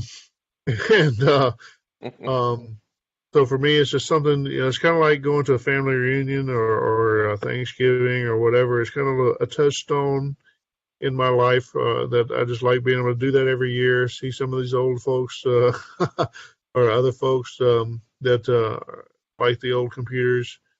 Specifically the CoCo, and yes, it gives us a chance to spread around some goods and merchandise to each other. But it's just nice to have that fellowship or whatever. So there's my piece. Who else would like to talk? All right. Well, CoCo Fest for me, first of all, is to me the start of a new year. Because not only the actual fest being exciting and all, but just having it held in April or May, it's the spring's coming, good weather's coming, winter's out, and it's just it's an exciting time. But also like you were saying, John, going to see everybody there, meet good friends. I mean, that's how I met all you guys. If it wasn't for CoCo Fest and this silly hobby, I wouldn't even know you guys. Yeah, so it's a really, it's a cool event, and I look forward to it every year. Definitely. Other thing to mention there real quick is I actually enjoy the drive. For me, it's about 10 hours, basically 10 to 12, depending on traffic. But, I actually look forward to it. Yeah. I would probably enjoy it more if it were half as long. But I do enjoy that aspect of it. I used to say when I was a younger man that happiness is an open road and someplace to go. And so at least CoCo Fest gives me the someplace to go, and since I usually are on the road in the middle of the day, in the middle of the week, going there, it's usually pretty open too. So it's an open road and someplace to go, right? So that's. Well, CoCo Fest to me, I definitely agree with you. The road trip is a cool aspect of it. I think the whole thing that's fun about it is the escapism of it, because I get to leave everything behind, and it's a CoCo New Year for me as well, because it's kind of the one event that's one of two events that are kind of sacrosanct for me in the year that I kind of plan around, and it's fun because it's a super relaxed environment when you're there. There's no big heavy expectations, and it's just fun to just completely immerse yourself in your hobby and just let everything fall away. It's a good time to meet up with people that you only see once a year, maybe at CoCo Fest. Just enjoy the hobby, enjoy seeing other people that are enjoying the hobby, and it's been exciting seeing it grow over the last few years, and I'm hoping it'll be even bigger this year. Definitely agree there. So I think that leaves Boise. What do you got, Boise? Everything that you guys said is what CoCo Fest means to me, but I'll add a personal story here. Growing up in the South, 1,000 miles away from Chicago, with a father who was not particularly supportive of my fondness for computers, mostly because he just didn't understand them. The closest I ever got to a CoCo Fest in my teen years, which was in the early to mid to late 80s, the exact same time that the Rainbow Fests were going on, was to get a Rainbow magazine in my mailbox, and every 6 months or so get to see the CoCo Fest, or actually the Rainbow Fest report, which was written by, I forgot the name of the guy that did those reports of the Rainbow, but took pictures of all these famous CoCo luminaries and the booths and the people, and reading those stories that accompanied those photographs. Because I was unable to go to those events as a teen, in fact, I did not go to my first CoCo Fest until 1992, which was the last CoCo Fest. I actually never made it to a Rainbow Fest, but I did make it to my first CoCo Fest, which was the last CoCo Fest. What it means to me is a chance to do something that I was not able to do as a kid, not because I didn't want to, but because I couldn't. So I make it a point every year to get my tail on a plane and fly to Chicago and attend for all the reasons that you guys said, because it's a great event, get to meet some great people, hang out with friends, see what's new, keep your finger on the pulse of the community, but more so for me, because I couldn't do it as a kid, I'm damn well not going to miss out on it as an adult. And tell the truth. Yeah. Life is short. Well, they're not going to do them forever. Well, it might seem like they are. I think I've told the story more than once, but went to the Penn Fest 2000, kind of more out of a target of opportunity than anything, and enjoyed it so much. I said, well, they didn't do any more Penn Fest, and said, well, they're still doing them in Chicago. I better get out there for as long as I can, because they're not going to do them forever. And of course, that was 19 years ago or 18 years ago, something like that. There's also something about, you mentioned the road trip aspect of it. There's something about getting there, right? The whole process. I fly, even, getting to the airport, that whole excitement of getting there the day before, planning things out, meeting up with friends and stuff. I used to drive when I lived in Des Moines and worked at Microware. In fact, James Jones and I would often ride together. I would drive him, and we had our own particular route planned out. We'd stop at a park and kind of take our time getting there. And that whole process of just the anticipation of going there and the process of getting there just adds to the excitement and adds to the memories. Yeah, I know exactly what you mean. I agree. One of my guilty pleasures is I enjoy eating at Popeye's fried chicken. Who doesn't? That's right. And they built one close to me a couple of years ago, but before that, that was one of the highlights of driving to CoCo Fest. Is there's basically a rest stop in Virginia that was just about far enough away that I'd leave in the morning and be about lunchtime, and so I'd stop there and get me some Popeyes, and it was like it's just something that I look forward to almost as much as the fest itself. Yeah, my zealous use of a DCM5 modem back in the day landed me my first job at Popeyes. To pay off a phone bill that I had accumulated for 3 months. Very funny. So it sounds like CoCo Fest is important to all of us for maybe be more than just the opportunity to show our wares or to even to buy others' wares or even to be in the auction. There's a people aspect to it, and even beyond the people per se, as in the individuals that are there, there's a personal component to the travel. Whether it's a road trip, going to the Chicago area. Some people like that more than some people may not like Chicago. Other people will. It's a different part of this country. It's a part of the country probably everybody should see at least once. And so that is a plus. But just the fact you take your time and go and do something that's a little silly and maybe just for you, but That's right. It's invigorating in that sense, liberating, whatever. So definitely enjoyable. Yeah, everyone should go to CoCo Fest. If you're, what's the thing? If you're within, is it 4 or 5 hours now? We've made the mandate. You have to be there. It keeps growing. And I if think it's you're- up to 6 now. It's 6, 7. You just got to come. It is just it's a riot. You should try to come at least once in your lifetime. That's right. It's like the pilgrimage to Mecca, the Hajj. You got to just. That's right. That's right. I'm laughing because earlier we recorded the round table, and I cited exactly that in our CoCo Fest round table. It's funny. Just be there. Yeah, get there by hook or by crook or something like that. Just get there. Make it your own. Make it your own. That's right. All right. Well, then I guess we'll call this one, this discussion to a close, and we'll take another break and be back with the rest of the show. Mr. Turtle, how many megabytes does it take to get a good deal on a CoCo hard drive? I have no idea. Ask Mr. Owl. Mr. Owl, how many megabytes does it take to get a good deal on a CoCo hard drive? Oh, let's find out. 10, 15, 20. Oh, it's 20. Looking for a hard drive for your color computer? Ask the Owl.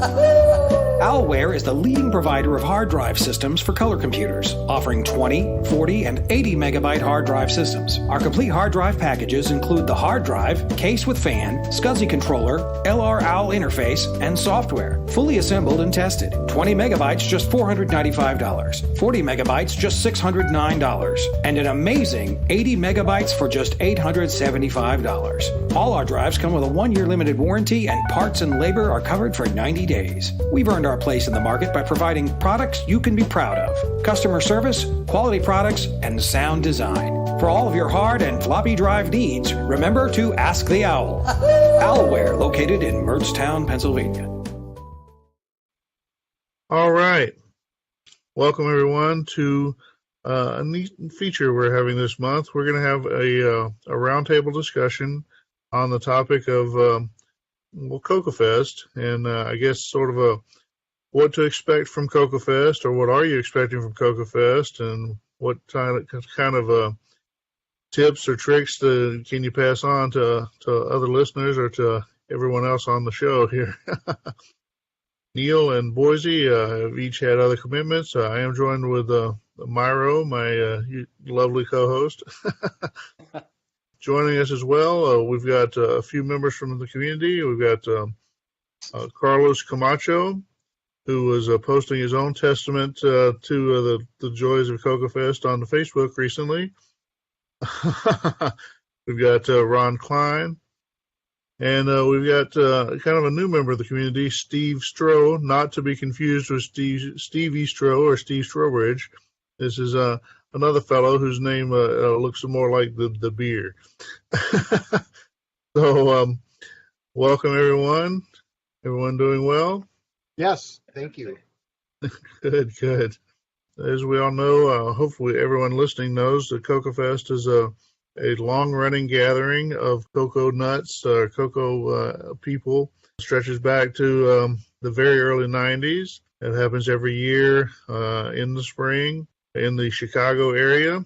Lately it's been in Lombard, and we get together for a weekend of fun and auctioneering and other things. Kind of hang out with the other people that are crazy in the same way we are. So I don't know, where should we take it from here? Anybody got any overall thoughts on CoCo Fest that they'd like to share as an introduction? This is Steve, and this will be my first CoCo Fest. I'm coming into the retro CoCo hobby, pretty much brand new after, a 30-year gap or so. And I'm looking forward to seeing all the cool hardware that has been developed over the years to make CoCo use a lot less painful. I remember vividly how problematic the disk drives were and floppy controller, and so being able to just use a SD card and call it good. And also my favorite enhancement that's evolved over time is the PS2 keyboard interface. So my hands over the last 50 years have been trained to the IBM keyboard layout. I don't think I could, go back to anything other. So I'm looking forward to hooking up a PS2 keyboard to my CoCo that's arriving from Cloud9 sometime in the next few weeks. It is funny how, of course, the main keys are all sort of in the same place, but the things like where's the semicolon or where's the quotation marks. It's just enough differences. It does make it difficult to go back and forth between that's the the two two biggies. styles. You spend the weekend coding on the CoCo and then go back to work and you keep trying to hit shift 2 for a quote. Yeah. I've had other typewriters that had the extra parts who kind of match more like what the CoCo has, so there must have been some sort of standard or semi-standard or whatever that somebody was following there, but I don't know what it was. Maybe the bought-it typewriter or something like that. Well, so Steve, hopefully you'll see a lot of neat things on display. Hopefully our vendors will be there in force. I think they will be for the most part. Certainly Mark Marlette with Cloud9 will be there. I'm not sure if there'll be a vendor selling the CoCo SDC or not. At least there'll be some on display that you can get a handle on, see how they're used, that sort of thing. That's another issue that I'm looking forward to is getting up to speed, because listening to the CoCo Crew podcast, there's an awful lot of terminology that's flung around pretty casually, like the CoCo SDC, and us new guys have no idea what you're referring to lots of times until you dive into the show notes and figure it out and, getting up to speed. But that'll be fun to see all this stuff because the community is going to be apparently very well represented. I like your terminology, John, of the CoCo New Year and how it kind of starts the whole season for you guys. Yeah. Yep, definitely. It is fun. It's rejuvenation. It's kind of cool just to see what other people are doing and kind of get inspired by what other people have done and what people are talking about doing and that sort of thing. So it's good for that. So Carlos, you joined us last year. You got any commentary or thoughts on CoCo Fest and whether it's worth going and why? Yeah, sure. Back when I first had my CoCo, there was Rainbow Fest all the time, and I guess I was just too young to, really appreciate going to one of those. Later on, when I joined the world of Amiga, I was constantly going to the various Commodore shows and then the Mac Worlds when I got into that. So I got back into the CoCo about 3 years ago or so. I found out about CoCo Fest through the Facebook group. So I was kind of on the fence of whether or not I wanted to go. I'm on the East Coast, so wasn't sure if my schedule was going to allow me to get out there. And the other thing that kind of was holding me back was that I knew the people's names through the Facebook group, but I really didn't really know anyone that would be going to the show, except for perhaps just people that really stood out in the community, like John or Neil. Right. Or Boise, yeah.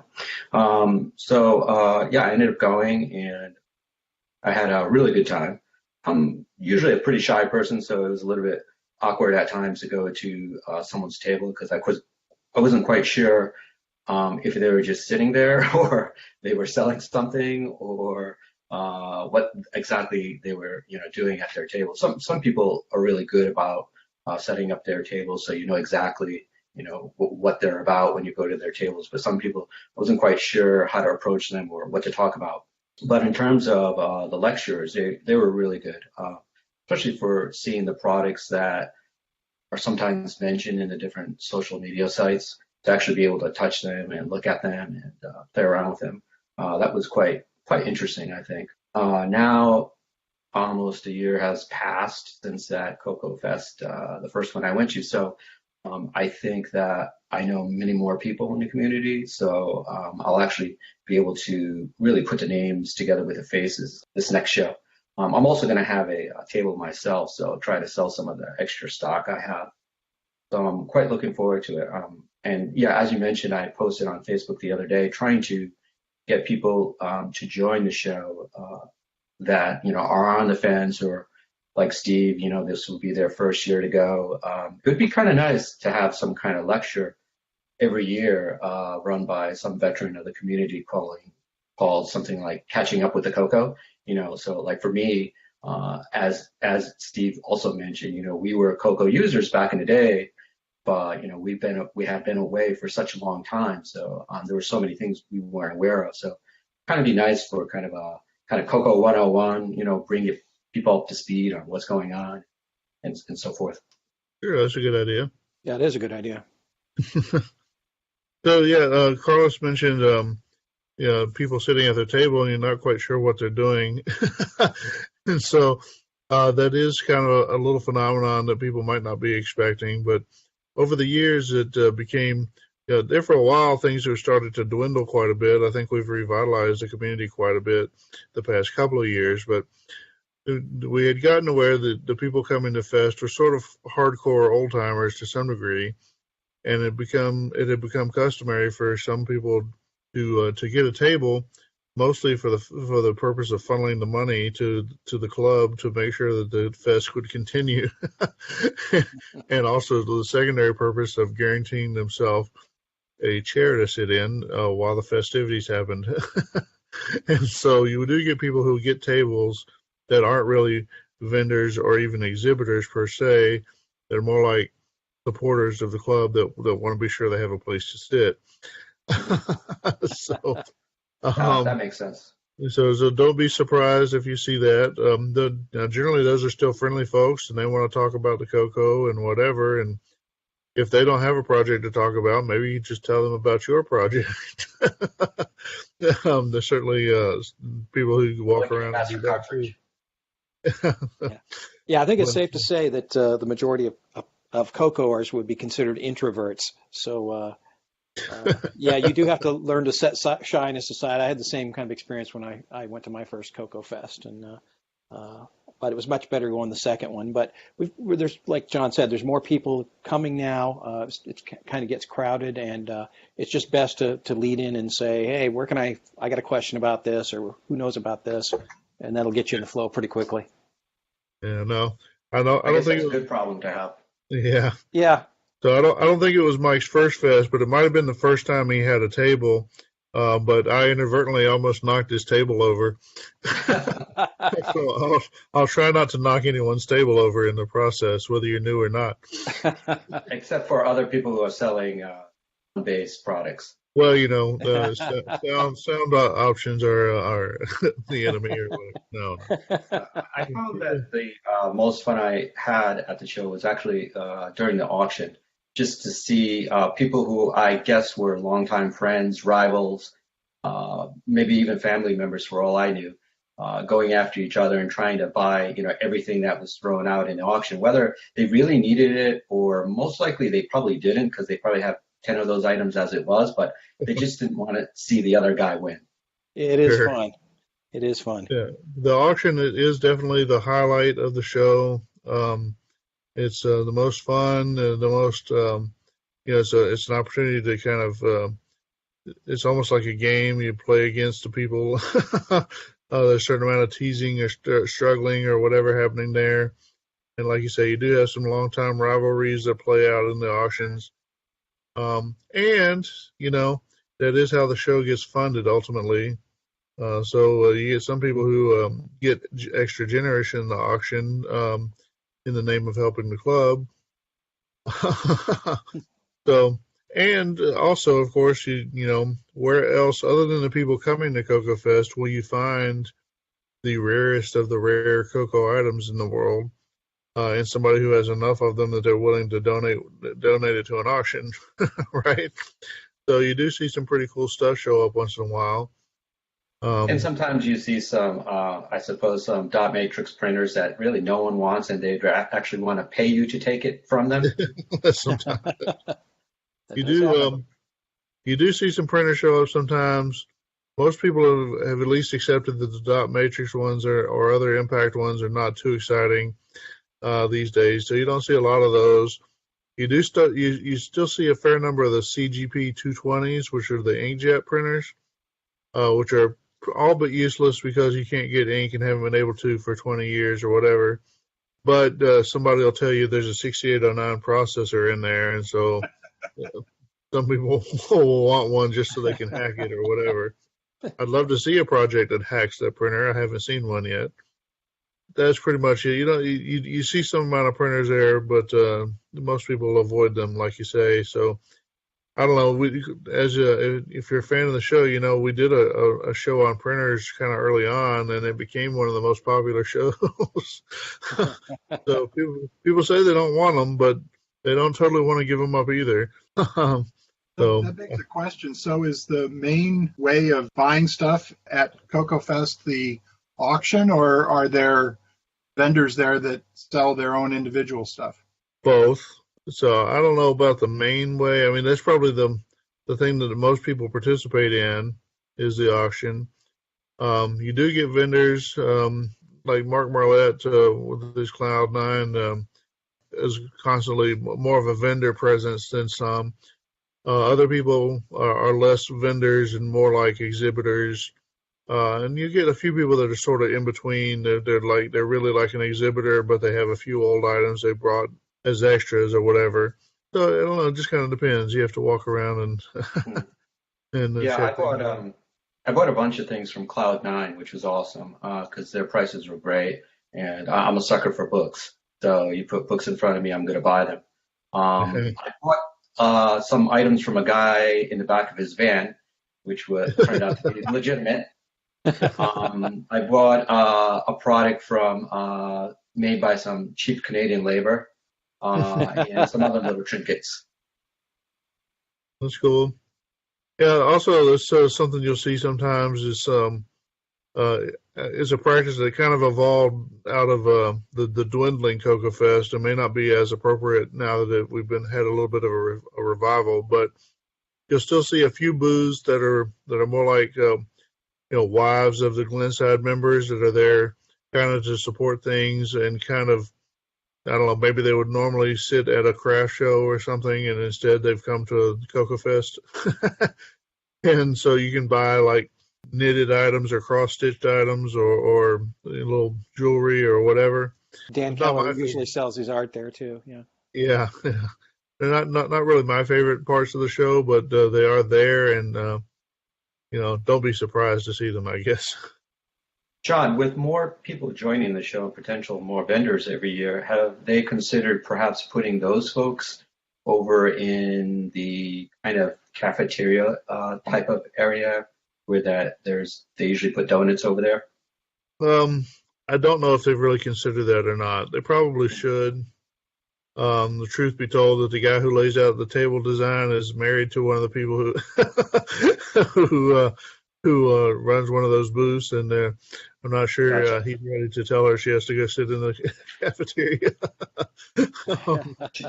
I don't know. Probably shouldn't say that. Well, if we keep this up, they may have to look at a venue change. So getting more space would probably be helpful. It's starting to get crowded, and that's a good problem to have. It is a good problem to have. I think we looked at it a little bit maybe this year, but not too seriously. If it continues to grow, we might have to look at another spot. So if we do that, maybe things will change. Or if John continues to knock over tables, we'll definitely need a bigger spot. That's true. But I try not to. I try not to crawl under anyone else's table. At least not until the sing along. I guess that's one more thing to mention that is a bit of a tradition, not popular with all of us, but it's become a thing to have Saturday night music jam or sing along. Kind of after the show's closed, people get together. Well, people get together and they just talk and whatever, discuss things, and that part's great. And then some of the people pull out their musical instruments or whatever and play music and sing and whatever. I'm not sure that's the most entertaining part, but some people seem to enjoy it. I don't know. Do you want to say anything about that, Mike?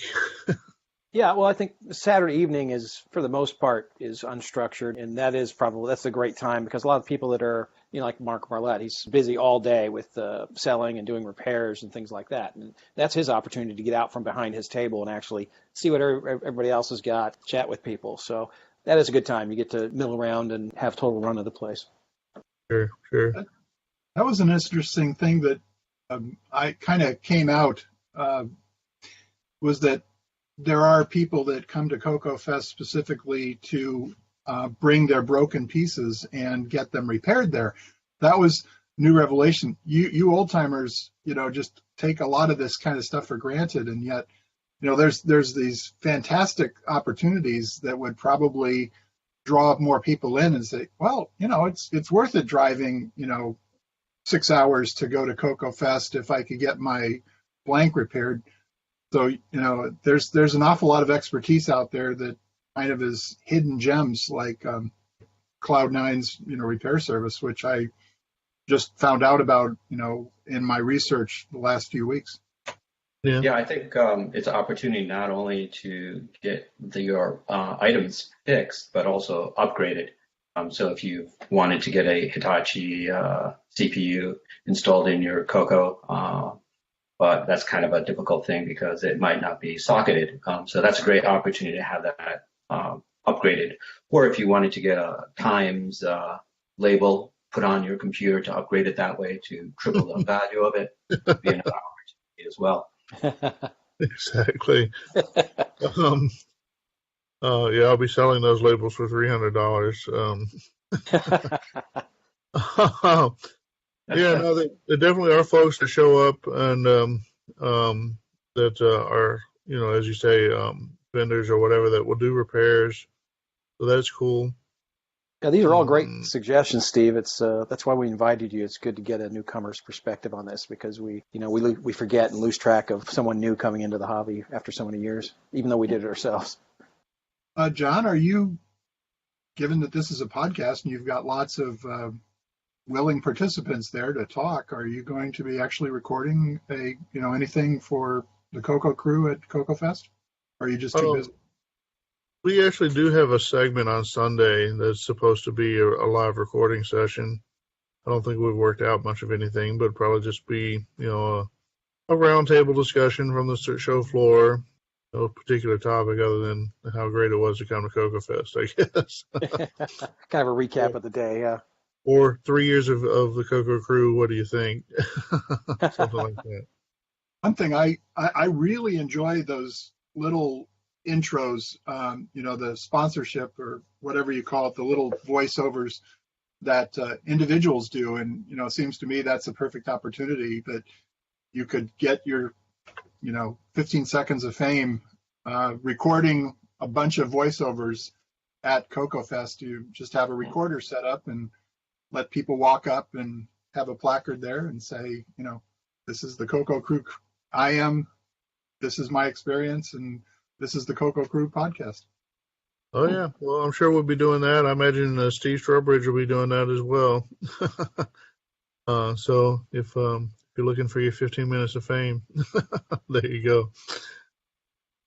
That's a lot of time, 15 minutes. 15 seconds, maybe. Yeah. Your podcast is getting longer and longer, I'm afraid. Hey, I'm one of the ones that won't complain about that because I have a little bit of a commute, and that is, I look forward to these, and that gets me by on quite a few days of driving. So I'm very happy to have them longer. A lot of good stuff in there. As a newcomer, I've actually gone back. I haven't gotten through the entire 3 years worth yet, but there are some that have been so informative that I've gone back and listened to them several times and made notes. John, for example, you mentioned this cartridge that you found that was for amateur radio, packet radio use that plugged into the side of a CoCo, and I wanted dig back into that and a few other things, and your discussion about WeFax a few years ago and things like that. So those, I find the back library of the CoCo crew to be invaluable for somebody who's coming into it cold. Well, that's good to hear. I'm pretty happy with it. With some of the topics we discussed, it's hard to go back on everything sometimes, but you know. You did exactly the right thing for us by providing whoever does the show notes. I don't know if it's you, but those show notes are fantastic. And then stuff that's you can't quite get the spelling out of hearing it in audio. You've got the show notes to refer to. So I'm just delighted. And quite frankly, the reason that I'm coming to CoCo Fest was the very welcoming nature of the CoCo Crew podcast.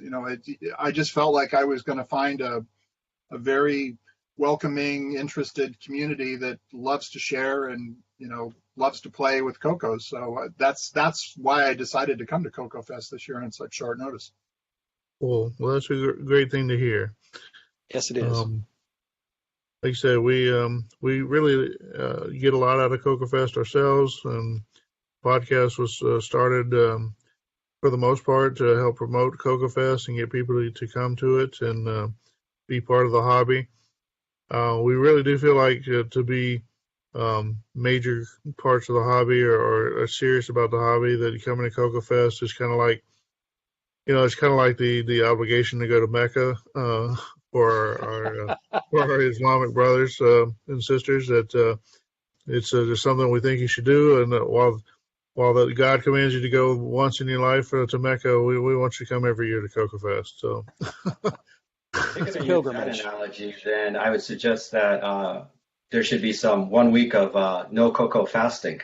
Yeah, that would be funny. No cocoa for a week before CoCo Fest. Right. Everybody will be chomping at the bits to get in. Well, I did get the message that if you're interested in retro CoCo, that you definitely need to come to CoCo Fest at least once.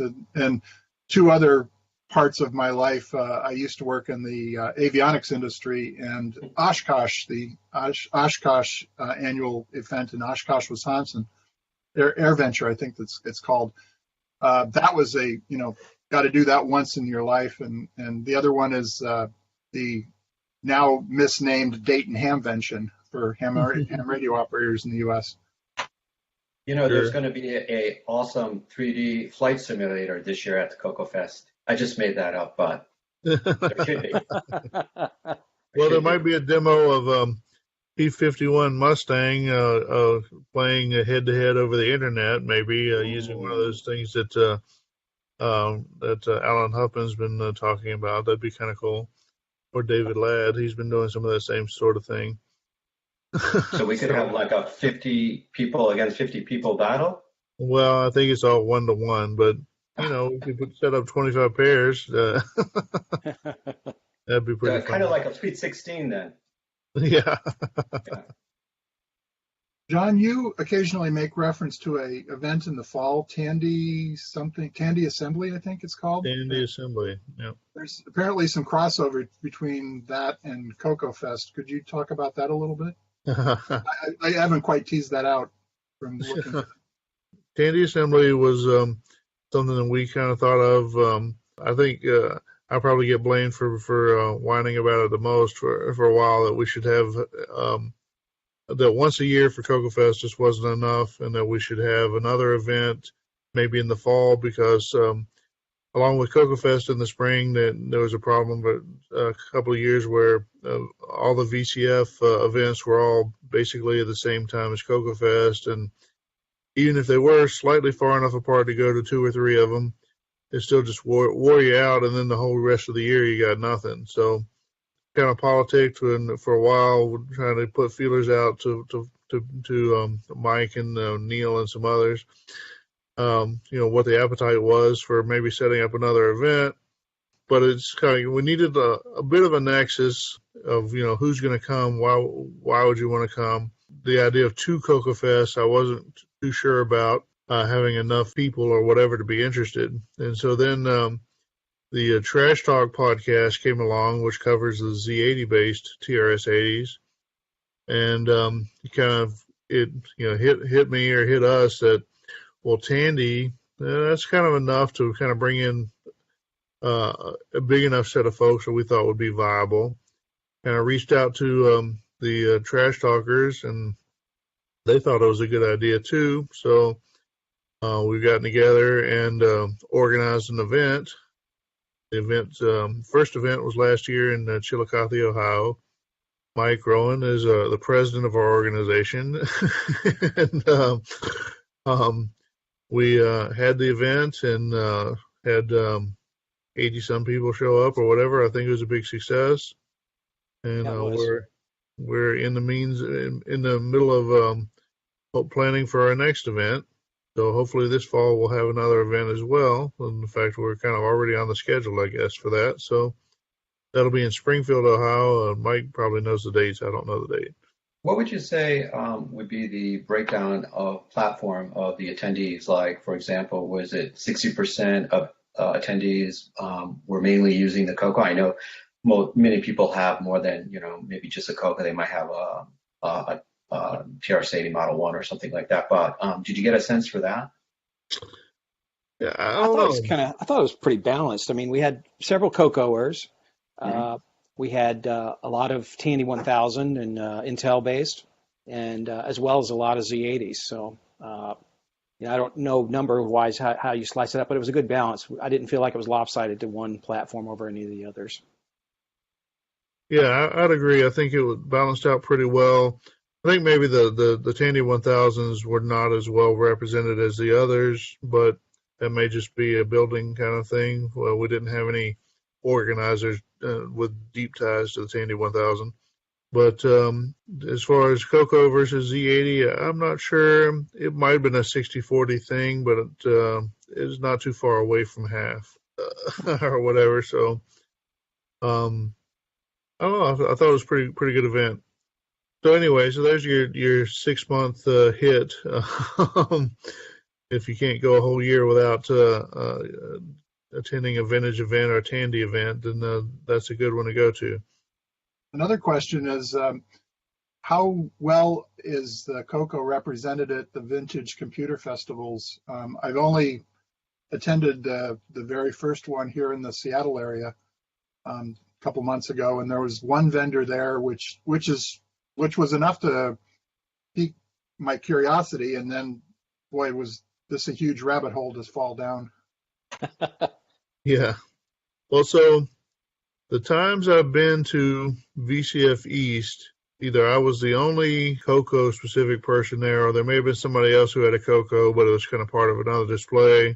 I know last year they had kind of a theme that they kind of had a Tandy table versus an Apple table versus a Commodore table, and the Tandy table was done by the Trash Talkers, and I think they incorporated the color computer and some other stuff in there.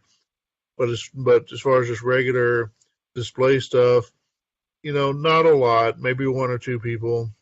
The VCF Southeast in Atlanta, kind of the same story. They usually have one or two, but I think when I've been there, I've been one of the ones. So not a huge amount of Tandy stuff or the CoCo stuff. But that really just gives you lots of opportunity to display for yourself, Steve. Well, that's right. Exactly. So wave your Tandy colors. Yeah, I went to my first VCF show, actually Midwest last year, and there was a little bit of CoCo representation there. I know Neil was there; he had a few things. John Strong was there. Yeah. Jim Brain had a little bit. Mike, I can't remember. Were you there also? Yeah, I was there. I didn't have a table. Yeah, I just kind of went around Neil's table. Yeah, that was my first one. I saw a lot of Atari, a lot of Commodore, Apple. One TI that I could see. It was a big show. I'm glad I went. I do dabble with a few other types of retro computers, though the CoCo is my favorite. And it was good to kind of look at some of the other equipment and some of the other things people are doing. I thought it was a pretty good experience. But yeah, I would agree there wasn't a huge representation of color computer stuff there. So. Yeah, you get a mix. VCF Midwest, obviously, you're going to have a lot of the Glenside folks are kind of there in the area. So you usually get some CoCo stuff there, which also there's some sort of big TI-99 club in that area, which is probably why you get some TI stuff there. The VCF events are nice, but you kind of have to kind of view them in terms of the broader vintage computing interest. not necessarily going to satisfy a lot of CoCo stuff there. But definitely good places to get ideas. Yep. Yeah. I mean, I don't have a whole lot of experience going to the shows. My first show of any type like this was CoCo Fest for 2016, and John and Mike, that was because of you guys. I mean, that Neil. I actually started unboxing some stuff I've had in storage for years, about 3-4 years ago, and I went back through some old emails and I saw I've actually dealt with Mark and Boise going back many, many years, but it had been a long time since I had spoken to anybody. And I reached out to an email looking for a couple things, and I was surprised to see that they were still doing stuff. And it was great to talk to them again. And then I kind of started to research it, and that's how I started to get back into the retro computing hobby with the CoCo. So yeah, you guys were the ones that got me to go to that first fest. And it's strange because I lived in the Chicagoland area my entire life, and I never went to any of them.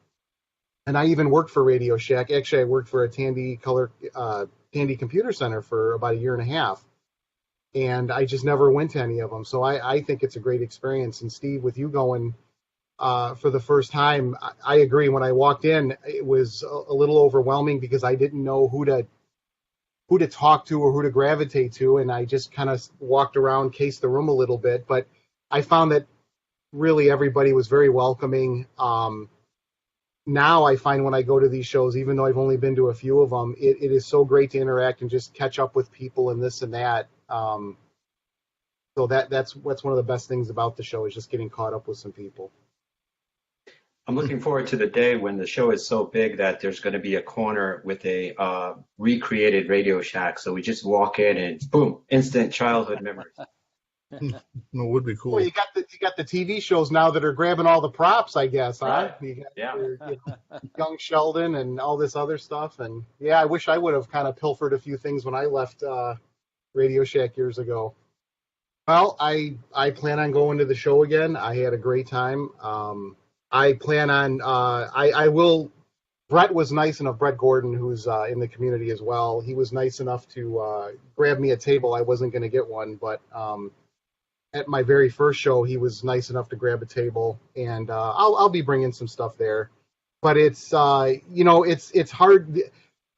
The great thing about the show is there's so much to see, and you guys have your the talking seminars and things like that, and it's hard to find the balance because you want to attend those, yet you want to walk around and meet with people, yet you don't want to tie up someone's time too much where others can interact with that person. So I just, there's just so much to do. And Tandy Assembly was a big continuation of that. And in many ways, I thought there was even more to do there, not to take anything away from CoCo Fest. CoCo Fest obviously just focuses strictly on the CoCo, where, the other shows seemed like it brought so much more in. But either way, whatever show you can get to, and if you're fortunate enough to get to both, I would say go to both. Cool. Yeah, on the so many things to do side, we kind of took that feedback to heart, I should say, and we try to accommodate the schedule. There's a little bit more break time, a few less presentations than previous years, so hopefully that'll be satisfactory. Part of why we include a booth tour at the beginning this year is to kind of expose everyone to kind of what's out there. So hopefully everyone gets an idea of what booths are there. We also have provided a lightning talk session, which is intended for people that haven't really prepared a big talk, but kind of want to they want to discuss an idea or invite people to look at their exhibit or something like that. You can just sort of stand up for 5 minutes or less or whatever and just say, "Hey, I'm here. I'm Joe, and I've got I've got a setup where I use my CoCo to grow plants in my basement." Or whatever you do. So hopefully that'll take care of some amount of people's variety of interest in knowing what to do and how to spend their time. Carlos, what about you? Got any final thoughts? Yeah, if there's somebody out there that's listening and thinking about going, not sure, on the fence, just go, man. You're gonna have a blast. I think if you go, it's going to get you even more embedded with this community. You're going to really get to know the people and, what drives their, inspirations and their creativity in creating new products. And to me, it's like the more people we get involved with the CoCo Fest, the more people we bring in, the richer the platform becomes. And, it might be that we're going to be picking up people that moved away from the CoCo in the past, or it could be that we're picking up people who grew up with a Commodore 64 or Atari or a TI or a Timex and, have discovered the CoCo and want to add the CoCo to their collection. So, Sure. so I think it's great. It's a great thing, and we can't thank enough all the people who are involved in running this show. It's a great event. Yep. And if you do come to CoCo Fest, I can vouch for Carlos as a meal buddy. We had lunch together last year. He's a fine companion, so don't be shy if you're looking for somebody to have lunch with. He may even remember where that sandwich place was, which was pretty awesome, as I recall. That was pretty awesome. Well, Steve, you're the newbie. Do you have any questions that remain unanswered, or anything you'd like to add on?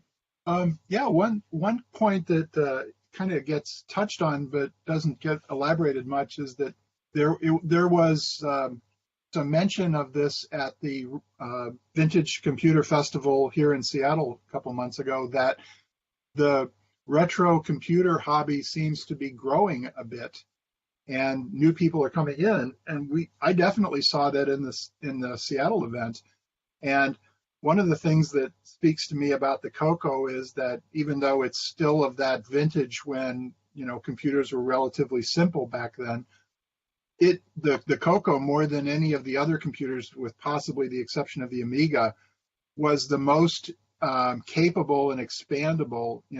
That 6809 has so much power, for an 8-bit processor.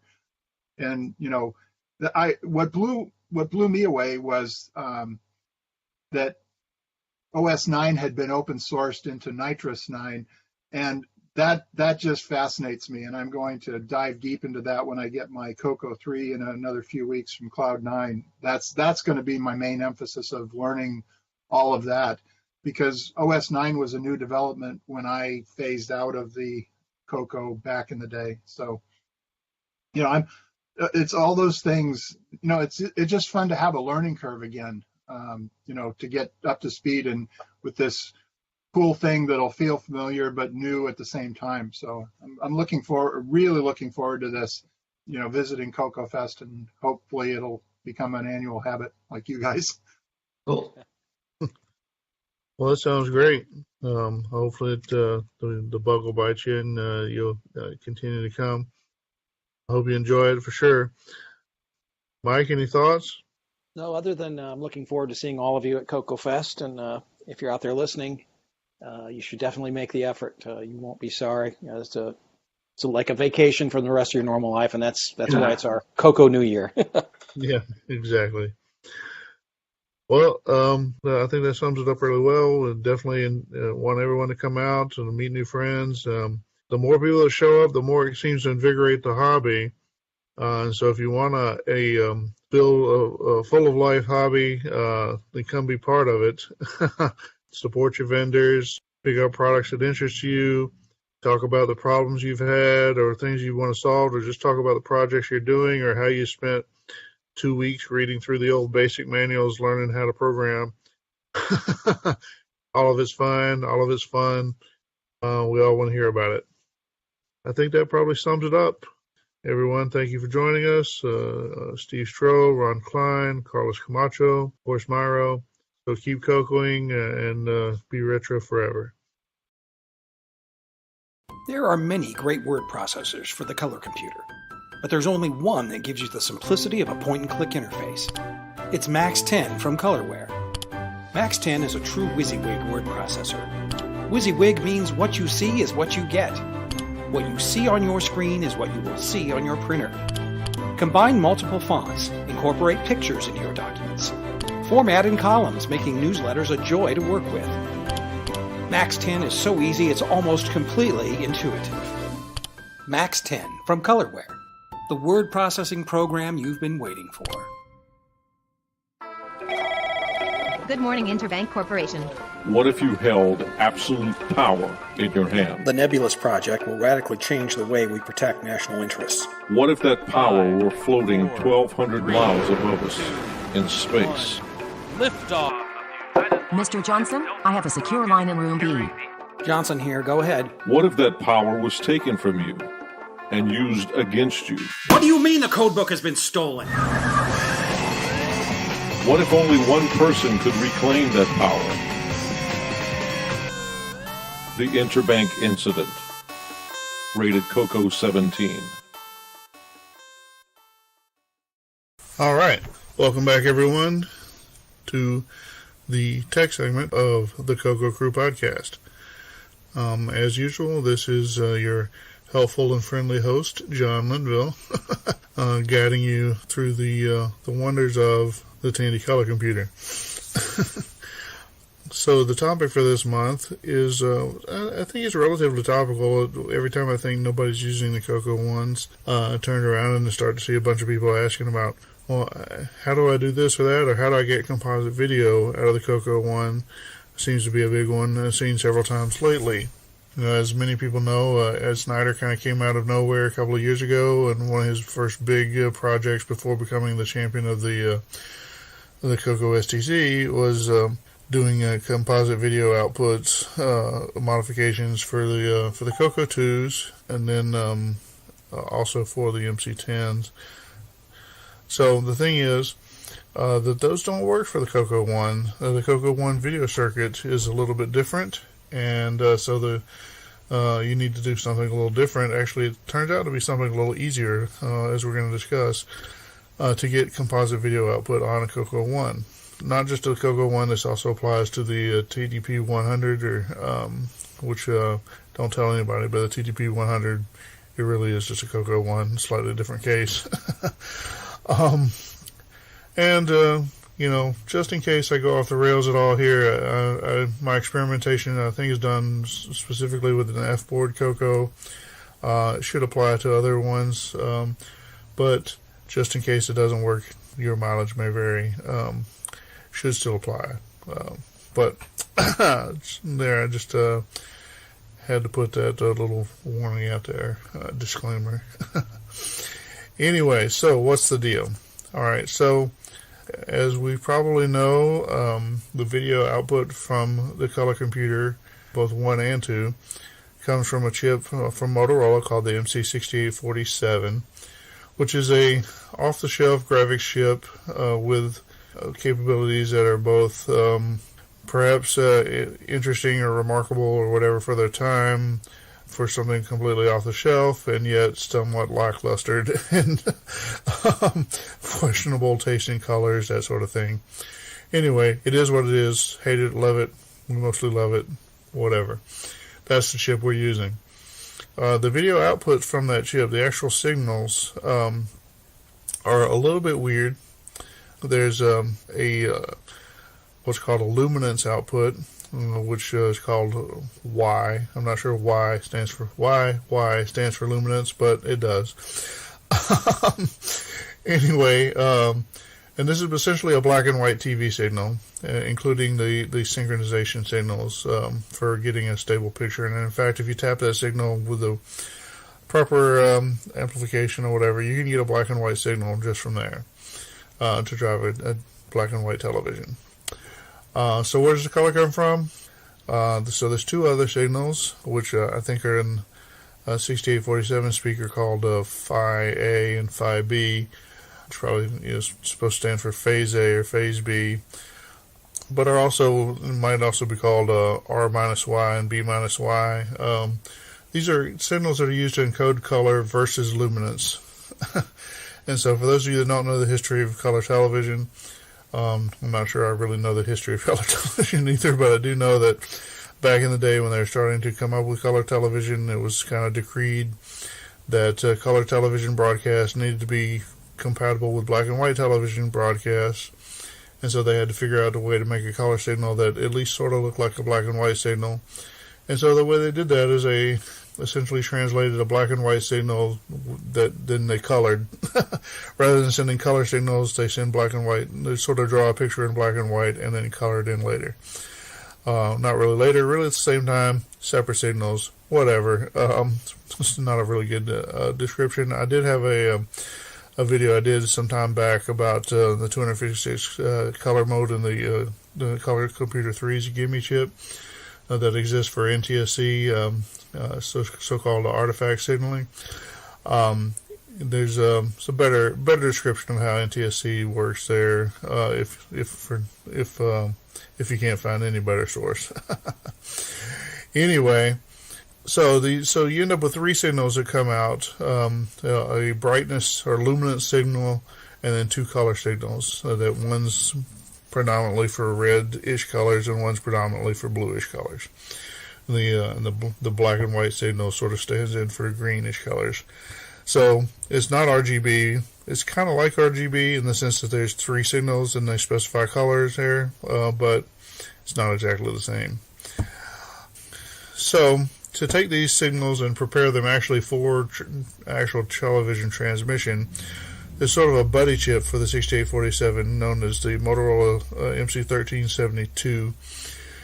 And it's designed so that you feed it this Y phase A and phase B signals, and you feed it an RF modulation circuit or an RF carrier signal that then goes through this modulation circuit to create an actual little TV signal. So the notion was that you'd actually drive a television right from there, and that's actually embedded in the RF modulator. In fact, one of these is in on each of the RF modulators for the CoCo 2s, which is one of the differences between the CoCo 1 and the CoCo 2. Now, why they didn't do this with the CoCo 1, probably because they were looking to use off-the-shelf parts. So a somewhat interesting notion or note about the 1372 is if you essentially, if you use a diode across the inputs to the RF carrier wave parts of the circuit, the inputs that are for the RF carrier wave, it basically creates what's called a baseband signal, which is essentially the basic signal that you're trying to transmit without putting it on the radio frequency signal. Well, yeah, RF signal. And so you get the 1372 at that point then is just creating what we commonly call a composite video signal. And this can be fed right into the yellow RCA jack on the front of your TV or the back of your VCR. Back in the day, most of the TVs didn't have a composite. Some say it's that they don't have them today, although a lot of them do have composite video. It's just the green signal of the component video input. But anyway, for some period of time in the 90s, early 2000s, almost every TV had them. So it's still a handy way to do video out from the CoCo, and certainly easier to deal with than using the RF output. That's why we're here. That's what we're talking about, doing composite video from the CoCo 1. So turns out that the CoCo 1 uses the 1372 as I've just sort of poorly described, and so you actually have a composite video signal being generated on the motherboard of your CoCo 1. There it is. It's already there. Now, it's kind of weak, and, in some cases, apparently, you can tap off of it directly and feed it to the right kind of composite video output, certain monitors or whatever. And some of them will actually work, but most of them won't because the signal's not really strong enough to drive it. So that composite video signal is right there, and as I said, I think Tandy did it that way because they were looking to use an off-the-shelf RF modulation circuit from Aztec. This is the UM1285-8 RF modulator, which happens to be the same part that was used in the Intellivision and maybe some other devices of the day. But so that the Aztec RF modulator just takes composite video and an audio signal, and then it does the RF carrier wave injection just like the 1372 could have done, but it didn't on the CoCo 1. and then the Aztec does whatever and sends it out the back as a radio frequency signal that can drive the TV through the antenna the way we all did it back in the day. So, a major point to note here, the CoCo 1 actually does generate a composite video signal. It just then feeds it to an RF modulator and never sticks it out the back of the machine. So, how do we get that composite video signal and make use of it? Like I said, if you tap it directly on the motherboard, that'll be too weak a signal for most cases. So where do we go from here? I should note there are a number of places that in the CoCo world or whatever that have references to various circuit designs you can build. Some come from Old Rainbows or Marty Goodman or whoever. And some of them work. Most of them probably work. Some of them people have a tendency to misinterpret and try to use them in the wrong way or whatever. Some of them other people do try to do, but then still have trouble. They try to use it correctly, but then have trouble building it or whatever. So you can avoid that step pretty easily. So if you go out to eBay, if you type into the search Atari 2600 composite mod, so that's literally you're looking for a composite video modification for the Atari 2600, which hopefully you all know what that is from back in the day. What you tend to get is a lot of little circuit boards. You'll find also a lot of Atari 2600s and such, which is not really what you want. You can just ignore those. But you will tend to find a lot of little circuit boards that are designed to do the kind of modification we're wanting to do the CoCo, but to do it to an Atari 2600. It turns out the Atari 2600 also is generating a composite video signal that it then feeds to an RF modulator, so not surprisingly, we want a similar circuit for a CoCo as the ones that people use with the Atari 2600. In fact, we want the identical circuit. There's a couple of versions that you'll see. I'm reading kind of the headline or the subjects, and they're like Atari 2600/7800 composite video mod upgrade kit. There's another one that you see several of, Atari 2600/7800 AV or A/V composite RCA audio video mod kit. They're pretty simple little circuit boards. They'll show the picture. There'll be a transistor, a couple of resistors. Usually there'll be about 4 wires on one side and 3 wires on the other. Price is around $10 to $15. Sometimes you see them cheaper. Sometimes you see them a little more expensive. If they get much more than $15, you may want to look closer because there are some other upgrade kits that are kind of a little more complicated, a little different, that tap in different places. If there's a chip at all, an IC at all, you don't want that one. You just want to stick to the simple ones that have a transistor and a couple of resistors. Basically, you want 4 wires on the input side and 3 wires on the output side. So what are we going to do with that? So you get one of these kits, and it'll take you, you order it and take a week or so to come through the amazing American package delivery system, whichever vendor you've chosen there, UPS or whatever. So you open up your CoCo, and you find the RF modulator. Shouldn't be too hard to find. It's the, you ought to know where the RF output is on the back of the CoCo anyway. If you find that, you'll see on the inside of the case that it connects to a big metal box with a cover. Otherwise, just find the big metal box with the cover. Sometimes there'll be more than one. Some of the CoCo motherboards had like a section that was RF shielded. I think you'll be able to tell the difference. This is the kind of rectangular box at the back with a port extending through the plastic. How's that? Not too hard to figure out, I think. Now, if you take a look at this tin can, shall we say, if you position it so that the port that goes to the outside is on your right hand side, then there'll be 4 wires coming out of the side or the bottom. Now the bottom of the or the side closest to you of that tin can that then come out and then are soldered into the CoCo motherboard. So they're 4 wires. They're kind of exposed. These are what you're going to want to tap into. Now, when you'll probably get pretty minimal instructions with your AV mod kit. But basically what you'll find is there'll be a wire.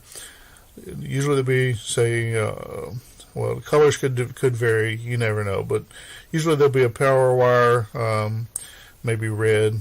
Could be another color, but there'll be a wire for power. There'll be a wire for audio, a wire for video. The video is often yellow. May not be, but, your mileage will vary. And then, of course, there'll be a black wire for ground. So you have 4 wires: power, audio, video, and ground. Now, if you look, again, at the side of the RF modulator, there are 4 wires. They're not exactly the same. Gotcha. But if you look at them and you start from the side closest to the back of the CoCo, so closest to where the connector goes out of the back, and start numbering from there, right to left, so sort of backwards from the way you would read. The one closest to the back side is the video input for the RF modulator. The second one is the supply voltage. The third one is the audio input. And then the fourth one is actually the channel select, so when you select between channels 3 and 4. And then what's not really shown, or not really doesn't look like a wire, but the case itself actually acts as a ground connection. So what you're going to do is basically match up the wires on that AV modification board to these signals.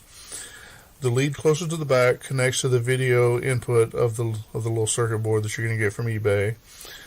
The next lead in is going to be the supply one, so that'll connect to probably the red wire, or it could be any color, but the one for the supply voltage. Then the third one, starting from the back, the third one, then it'll be the audio. It may be green, it may be a totally different color, it depends on which kit you get. But that'll be the audio one. So like I said, video, power, audio, and then your black wire, and maybe again the color may be something else, but your ground wire will actually need to be soldered. Well, it could be soldered just directly to the case of the RF modulator to get a ground connection. Now, if for some reason any of these don't quite map out, or don't seem very easy, in some cases you might be able to use, let's say, a multimeter with a connectivity setting, and trace out the traces. Look at the traces that lead up to those pins on the RF modulator, and maybe you can trace them back a little ways to somewhere else that's a little easier to reach with a soldering iron, for example. Because I know on the machine that I was messing with, the video input was kind of difficult to reach without melting plastic inadvertently because soldering irons are hot. And the power lead, I think, was just a little hard to get to. I ended up tapping into another place on the motherboard that was pretty close by. Again, check the continuity, make sure they connect, make sure you get the beat from your multimeter or whatever. But you can connect to different places that are, as long as they're electrically the same place. Anyway, it really is. It's 4 wires. They do connect to the wires on the RF modulator. That's really all there is to it. So, electrically speaking. Okay. So, to complete out the kit, or to complete out the modification, some of the kits will come with the RCA connectors. If not, you'll need to collect those. If your kit comes with just 2 RCA connectors, one for video, one for audio, then that's pretty easy. You take the audio out. Well, you connect the grounds on both of them to the outside. The black wire on the output from the little circuit board will connect to the chassis ground on both of the connectors. And then the video one will connect to the center port of the video connector, and the audio wire will connect to the audio port, the center pin on the audio connector. Quite often you'll have 3 connectors, so you'll have a yellow one for video, and then a white and a red one for audio. In that case, you're going to want to basically take and connect the audio connector to the center post of both the red and the white one, and then you'll have sort of it's not stereo, but it will kind of act like it. You'll get the same signal on both sides. it's kind of good enough. So there's a big, on the back of the CoCo One case, there's kind of a big flat area on the back that's above the other ports. Just be careful, try to align your holes correctly, leave the right spacing so that you can screw all the ports in. And especially just drill 3 holes and then mount them up. It's not a big deal. You're just going to have to do that on your own. Good luck. Be careful. Find the template if you can so that it'll help you get the alignment correct on your drilling. That's pretty much it. This electrically is pretty simple to hook up. Your mileage may vary on the video. I've been happy with every time I've done this sort of modification, either on a CoCo or on an Atari or other video game system. But other people sometimes still complain. You get the the kind of the video equivalent of the audio files that can tell you that here's so much difference between between cassettes and CDs or whatever. Or how cassettes are so much more lifelike. It used to be people talk about that on vinyl. Sorry, I'm rambling a bit. If you are one of those audiophiles that thinks that cassettes and vinyl are so much better than CDs, that's great. I don't care. My point being, this is a good way to get composite video or AV output, RCA audio video output from your CoCo.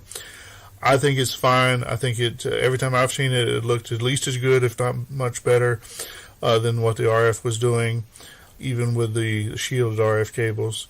Is it going to match up with CoCo VGA or whatever? Probably not. If you're a stickler for things, then you may want to go with a different option. But if you want a decent video output from your CoCo One or TDP 100 for $15 and a little solder work, well, this is the best way I know to go. And you don't have to build the circuit yourself. You just have to wire it up. I think that's pretty much it. Oh, and if you have any questions, if you're not sure which parts to ask, which parts to buy on eBay or whatever, I'll try to put a couple of example links in the show notes, but otherwise, feel free to send us some feedback. Thank you for listening. I hope you've enjoyed the show. CoCo Fest is coming. I hope you're going to get yourself there. Be retro forever. All right, thanks. Let the Radio Shack TRS-80 put the world of color computing into your home. Instant loading program packs turn any color TV into an exciting game arcade. And there's more. The color computer is an educational aid, a home management tool, an up-to-the-minute electronic information service. The programmable, expandable TRS-80 color computer from $399 only at Radio Shack, the biggest name in little computers. Hi, this is Boise Pete. Welcome to the second episode of the OS9 Corner. In our very first segment last month, I introduced the concept of the module, an important organizational structure in OS9. This month, I'll explore a key module that is central to the operating system, the kernel. Conceptually, the kernel is at the heart of the OS9 operating system. It creates the infrastructure that provides basic system services, known as system calls, to all programs that run on the system. For you programmers out there, a system call is akin to a function. Programs temporarily pass control to a system call with a set of parameters. The system call performs some specified steps, then returns control to the program. System calls cover everything from managing the allocation and deallocation of memory to the creation and execution of processes. The kernel houses these system calls and exposes them to programs for their use. When we talk about the kernel under OS9 for the color computer, we're actually talking about two different modules. The primary module is called kern, spelled K-R-N. This module is found on the boot track of a CoCo OS9 system disk, and it contains just enough system call information to get the system into a minimal state. The pre-Nitrous 9 name for this module was OS9P1 or OS9 Kernel Part 1. The second module is called Kern P2, spelled K-R-N-P2. The pre-Nitrous 9 name for this module was OS9P2 or OS9 Kernel Part 2. Kern P2 is found in the boot file of a CoCo OS9 system disk and contains the rest of the documented system calls. The reason for this split module design on a color computer is due to the limitation of the size of the boot track, 4,608 bytes. The entire kernel could not fit into that area, along with the boot module. The same limitation applied to older OS 9 systems with 4 or 8K ROMs. The kern module not only provides the basic set of system calls to bring up the operating system, but it also sets up the system memory to accommodate data structures such as the module directory, the memory allocation table, and others. In effect, kern gets the computer to a sane state, where the rest of the boot file can be loaded into memory and executed. Once loaded, kern passes control to kern P2, and that module installs its system calls. It, in turn, looks for and calls an optional module in memory named kern P3. This method of chaining modules allows for the operating system to be expanded quite easily. You may be wondering if the kernel also handles basic input and output services such as opening files and devices and performing read and write operations on them. In actuality, I/O operations are handled by another system module called IOMan. I'll talk more about that module in the next installment, but I'll leave you with this. IOMan is responsible for managing a whole class of modules in OS 9 called drivers, file managers, and device descriptors. These modules work together to define the data structures and support calls for all I/O operations in the operating system. That's the OS 9 Corner for this episode.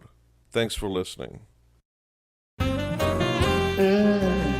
There's no place I'd rather be right now than right here with you, listening to the CoCo Crew podcast.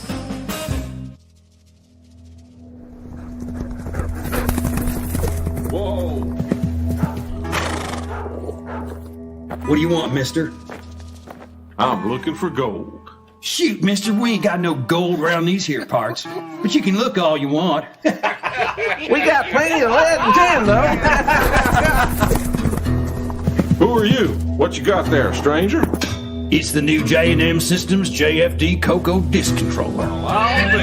It sets a new standard in performance and quality. Its built-in digital phase lock loop data separator means no need for adjustments, ever. And the card contacts, pure gold. Woo-hoo! Best of all, the JFD CoCo is plug compatible with the original CoCo and the new CoCo 2.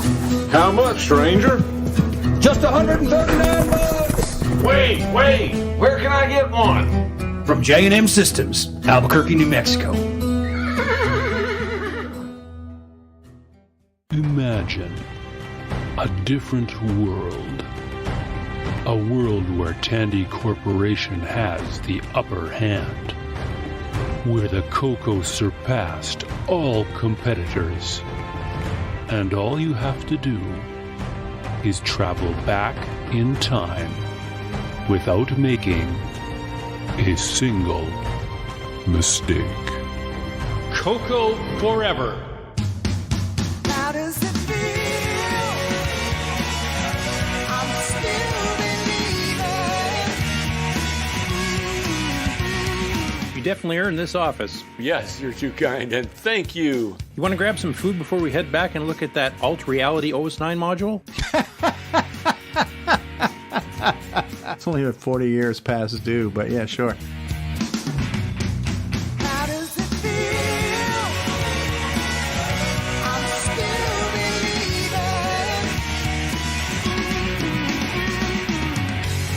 Episode 1, Spring 2018. Welcome back to Neil's Corner on the CoCo Crew podcast, episode, is it 34? Yeah, 34. Had to think about that for a second. Can't believe how many episodes we've done already. I hope all of you enjoyed my segment last month on BBS reminiscing and the Wi-Fi modem talk. It actually inspired me so much that after I recorded my segment, I went looking for my old BBS backup discs I created just before taking the board down in 1997. I have now been in the progress for the last month recreating it, using a lot of my original menu screens and the same BBS software package, just an updated version of it. I know, it's not CoCo, but at least when I get it finished and online, you can use your CoCo to log into it. Anyways, enough jibber-jabber about BBSing. On this month's segment, I'll be talking about the CoCo video games that need a real floppy drive setup, or CoCo SDC, to run, versus games that don't care and will work with DriveWire or any disk-extended color basic drive number. And what I mean by drive number is hard drive setups that run on RS-DOS. But before I do, I just want to give credit to Mark Marlette over at Cloud9 for this topic idea. By the way, I've known Mark for a while now, and once in a while he'll send me videos on CoCo-related projects and items he is working on. Well, all I have to say is, wow. He is currently working on a doozy right now. I can't reveal exactly what it is, as he wishes to keep this product a complete surprise. However, what I can say is I'm sure all of you will be very impressed. It really amazes me what kind of stuff Mark is pulling off over there at Cloud9. And not just with the stuff he's pulling off, but the top-notch production level as well. Alright, on with the segment. When I first got back into the CoCo scene, I did like most of you probably have. Started out sourcing CoCos, disk controllers, monitors, etc. to build up a nice complete CoCo setup again. Then I learned how to make up real floppy disks using CoCo emulators on old PCs with real 5 1/4 floppy drives installed in them, and by downloading CoCo disk images I found on the internet. Later on, attending a few CoCo fests and buying new hardware being made for the CoCo, such as Cloud9 Super IDE, and getting DriveWire set up, I discovered not all games and programs for that matter play nice with DriveWire or hard drive devices such as the Super IDE that use multiple drive numbers past a standard original floppy drive 0 and 1 setup. I quickly learned why they don't work. Here are a few reasons why this issue occurs. Basically, any program that uses non-standard disk routines. Example, when a programmer writes their own code to handle the floppy drive access and not use a standard disk extended basic routines. This will usually break in DriveWire or disk extended color basic hard drive setups, because the code is looking for a real floppy drive disk controller to be present. Another time this issue will occur is on games and programs that use multiple disks. You'll get as far as loading the first disk, and once the game asks to insert disk 2, you're sunk, because you have no real way to eject the first disk and insert disk 2. Now this isn't exactly true for DriveWire, as DriveWire does let you eject and insert a new floppy disk image into the drive number of your choice. Therefore, if the game you're running uses standard disk routines and has multiple disks, you should be fine using DriveWire. However, with a hard drive setup, it will not work unless you are really lucky and the game will let you use Drive 1 for the second disk. And to save the best for last, is any programs that are copy protected will definitely not work with DriveWire or disk extended color basic hard drive setups, because these programs are actually looking for bad tracks or strange formats on a real floppy disk that was purposely put there from the game publishers. Now, one exception to this is users of OS 9 and Nitrous 9. They are not affected by this because OS 9 is an operating system and built to use hard drive setups, and programs don't care what drive letter they are being run from. So if you mainly use your CoCo with Nitrous 9, you probably weren't even aware of this or simply don't care about it, and it's not something you really had to worry about. So there's a plug for Nitrous 9 and to all of you who use it. I see you smiling over there, Boise. However, as a CoCo gamer, I wasn't so thrilled when I got back into the CoCo to find this out. Don't get me wrong, Super IDE and DriveWire are fantastic products, and I use them both regularly, just not for the bulk of CoCo gaming. Anyways, going back to the first CoCo Fest I attended, I remember meeting Steve Bjork and hearing a talk he performed there about creating a CoCo disk controller that uses flash media to store CoCo disk images on and completely emulate a real floppy drive controller. So as far as the CoCo is concerned, it thinks it's loading from real floppy disks. Well, after leaving CoCo Fest, I was hyped for this product because it would solve the issue of having to use real floppy disks all the time. Well, unfortunately, time went on and nothing was ever mentioned of it again. I basically just forgot about it and moved on. But then a few years later, someone by the name of Darren Atkinson revealed something he was working on called CoCo SDC. And this product was exactly what Steve was describing a few years earlier. The CoCo SDC is a true floppy drive controller emulator for your CoCo. It will read pretty much any type of disk, whether it's heavily copy protected or not. It also has a button on it for programs that use multiple disks. Well, after hearing this announcement, I couldn't wait for this product to come out. Darren had given a beta test version of it to Boise, and I got to see it in action being shown off at Boise's booth at CoCo Fest. I remember Boise and I loading up games with heavy copy protection to see if it would work, and sure enough, it did. Well, now the CoCo SDC has pretty much become standard for CoCo users. It's perfect for newcomers that don't want to get into the whole floppy drive thing, or if space is limited. You don't need a huge table full of computer equipment. I still mess around with real floppy drives mainly because I like the nostalgia feel and sound from it. There's just something about hearing the drive head stepping. But I'm sure glad we have a disk controller emulator. It's also great for software archival purposes. Well, I won't take much more of your time, but for the newcomers or for those who don't know what games in particular will work with DriveWire or need a real floppy drive and or CoCo SDC, here's a short list I compiled. Keep in mind this is by no means a complete list. games that require a floppy drive or CoCo SDC. Z89, Those Darn Marbles, The Contras, Wild West, Quest for Thelda, Warrior King, Marty's Nightmare. And here are some of the games that do not require a real floppy drive or CoCo SDC, so meaning they will work fine with DriveWire or any hard drive setup. Rupert Rhythm, Sockmaster's Donkey Kong Arcade Port, Glenn Hewlett's Pac-Man Arcade Port, Gate Crasher, Pac-Man, Popstar Pilot, or basically any smaller single-file game that loads entirely into memory, like most of all the older CoCo 2 programs such as Donkey King, Time Bandit, Cashman, Cuber, etc. Those all work. Compiling this short list actually made me realize that most, if not all, of Nick Morentis games work perfectly with DriveWire or a hard drive setup. Well, anyways, there you have it. If you don't already have a CoCo SDC or a DriveWire setup, you can decide what's best for you. I'd personally go for both, so you can have the full CoCo experience and be able to run everything. Well, until next month, happy CoCo gaming. After these messages, we'll be right back. Well, it's that time again. We have reached the end of episode 34. Just a quick wrap up here. I'd like to thank our host John Linville for once again making it through all those news topics and providing another excellent tech segment. Thanks goes out to Mike Rowan for all the hard work editing this podcast and creating those cool commercial breaks you hear. Thanks also goes out to Boise Pete for being a full-time part of this podcast now and for giving us the new OS9 Corner. That's an excellent addition to this podcast. Also can't forget to thank everyone who participated in the roundtable discussion. Sorry I wasn't able to make it this time. Last but not least, a big thanks goes out to all of you who listen and support our show each month. Just as a reminder, we're less than a month away for CoCo Fest. If you haven't booked your room, made travel plans, etc., now is the time to get on it. We're in the crunch time zone for getting projects and things done in time for the fest. Sorry, Mark. I know you're probably stressing over there, especially hearing this bit. We'll have episode 35 out just before the fest, so you can listen to us on your travel. Until next month, happy getting ready for the fest. The race is on. It's a blast from the past. Please listen carefully. CoCo.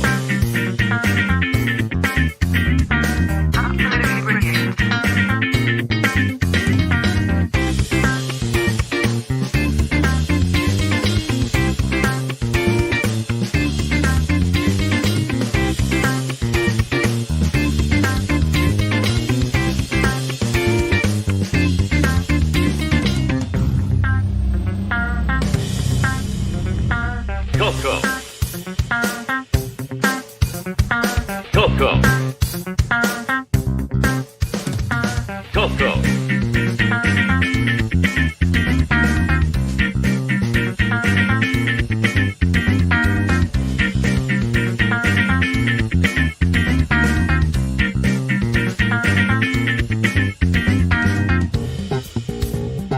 Dance like there's no tomorrow. What is this crazy rock and roll music anyway? It's a blast from the past.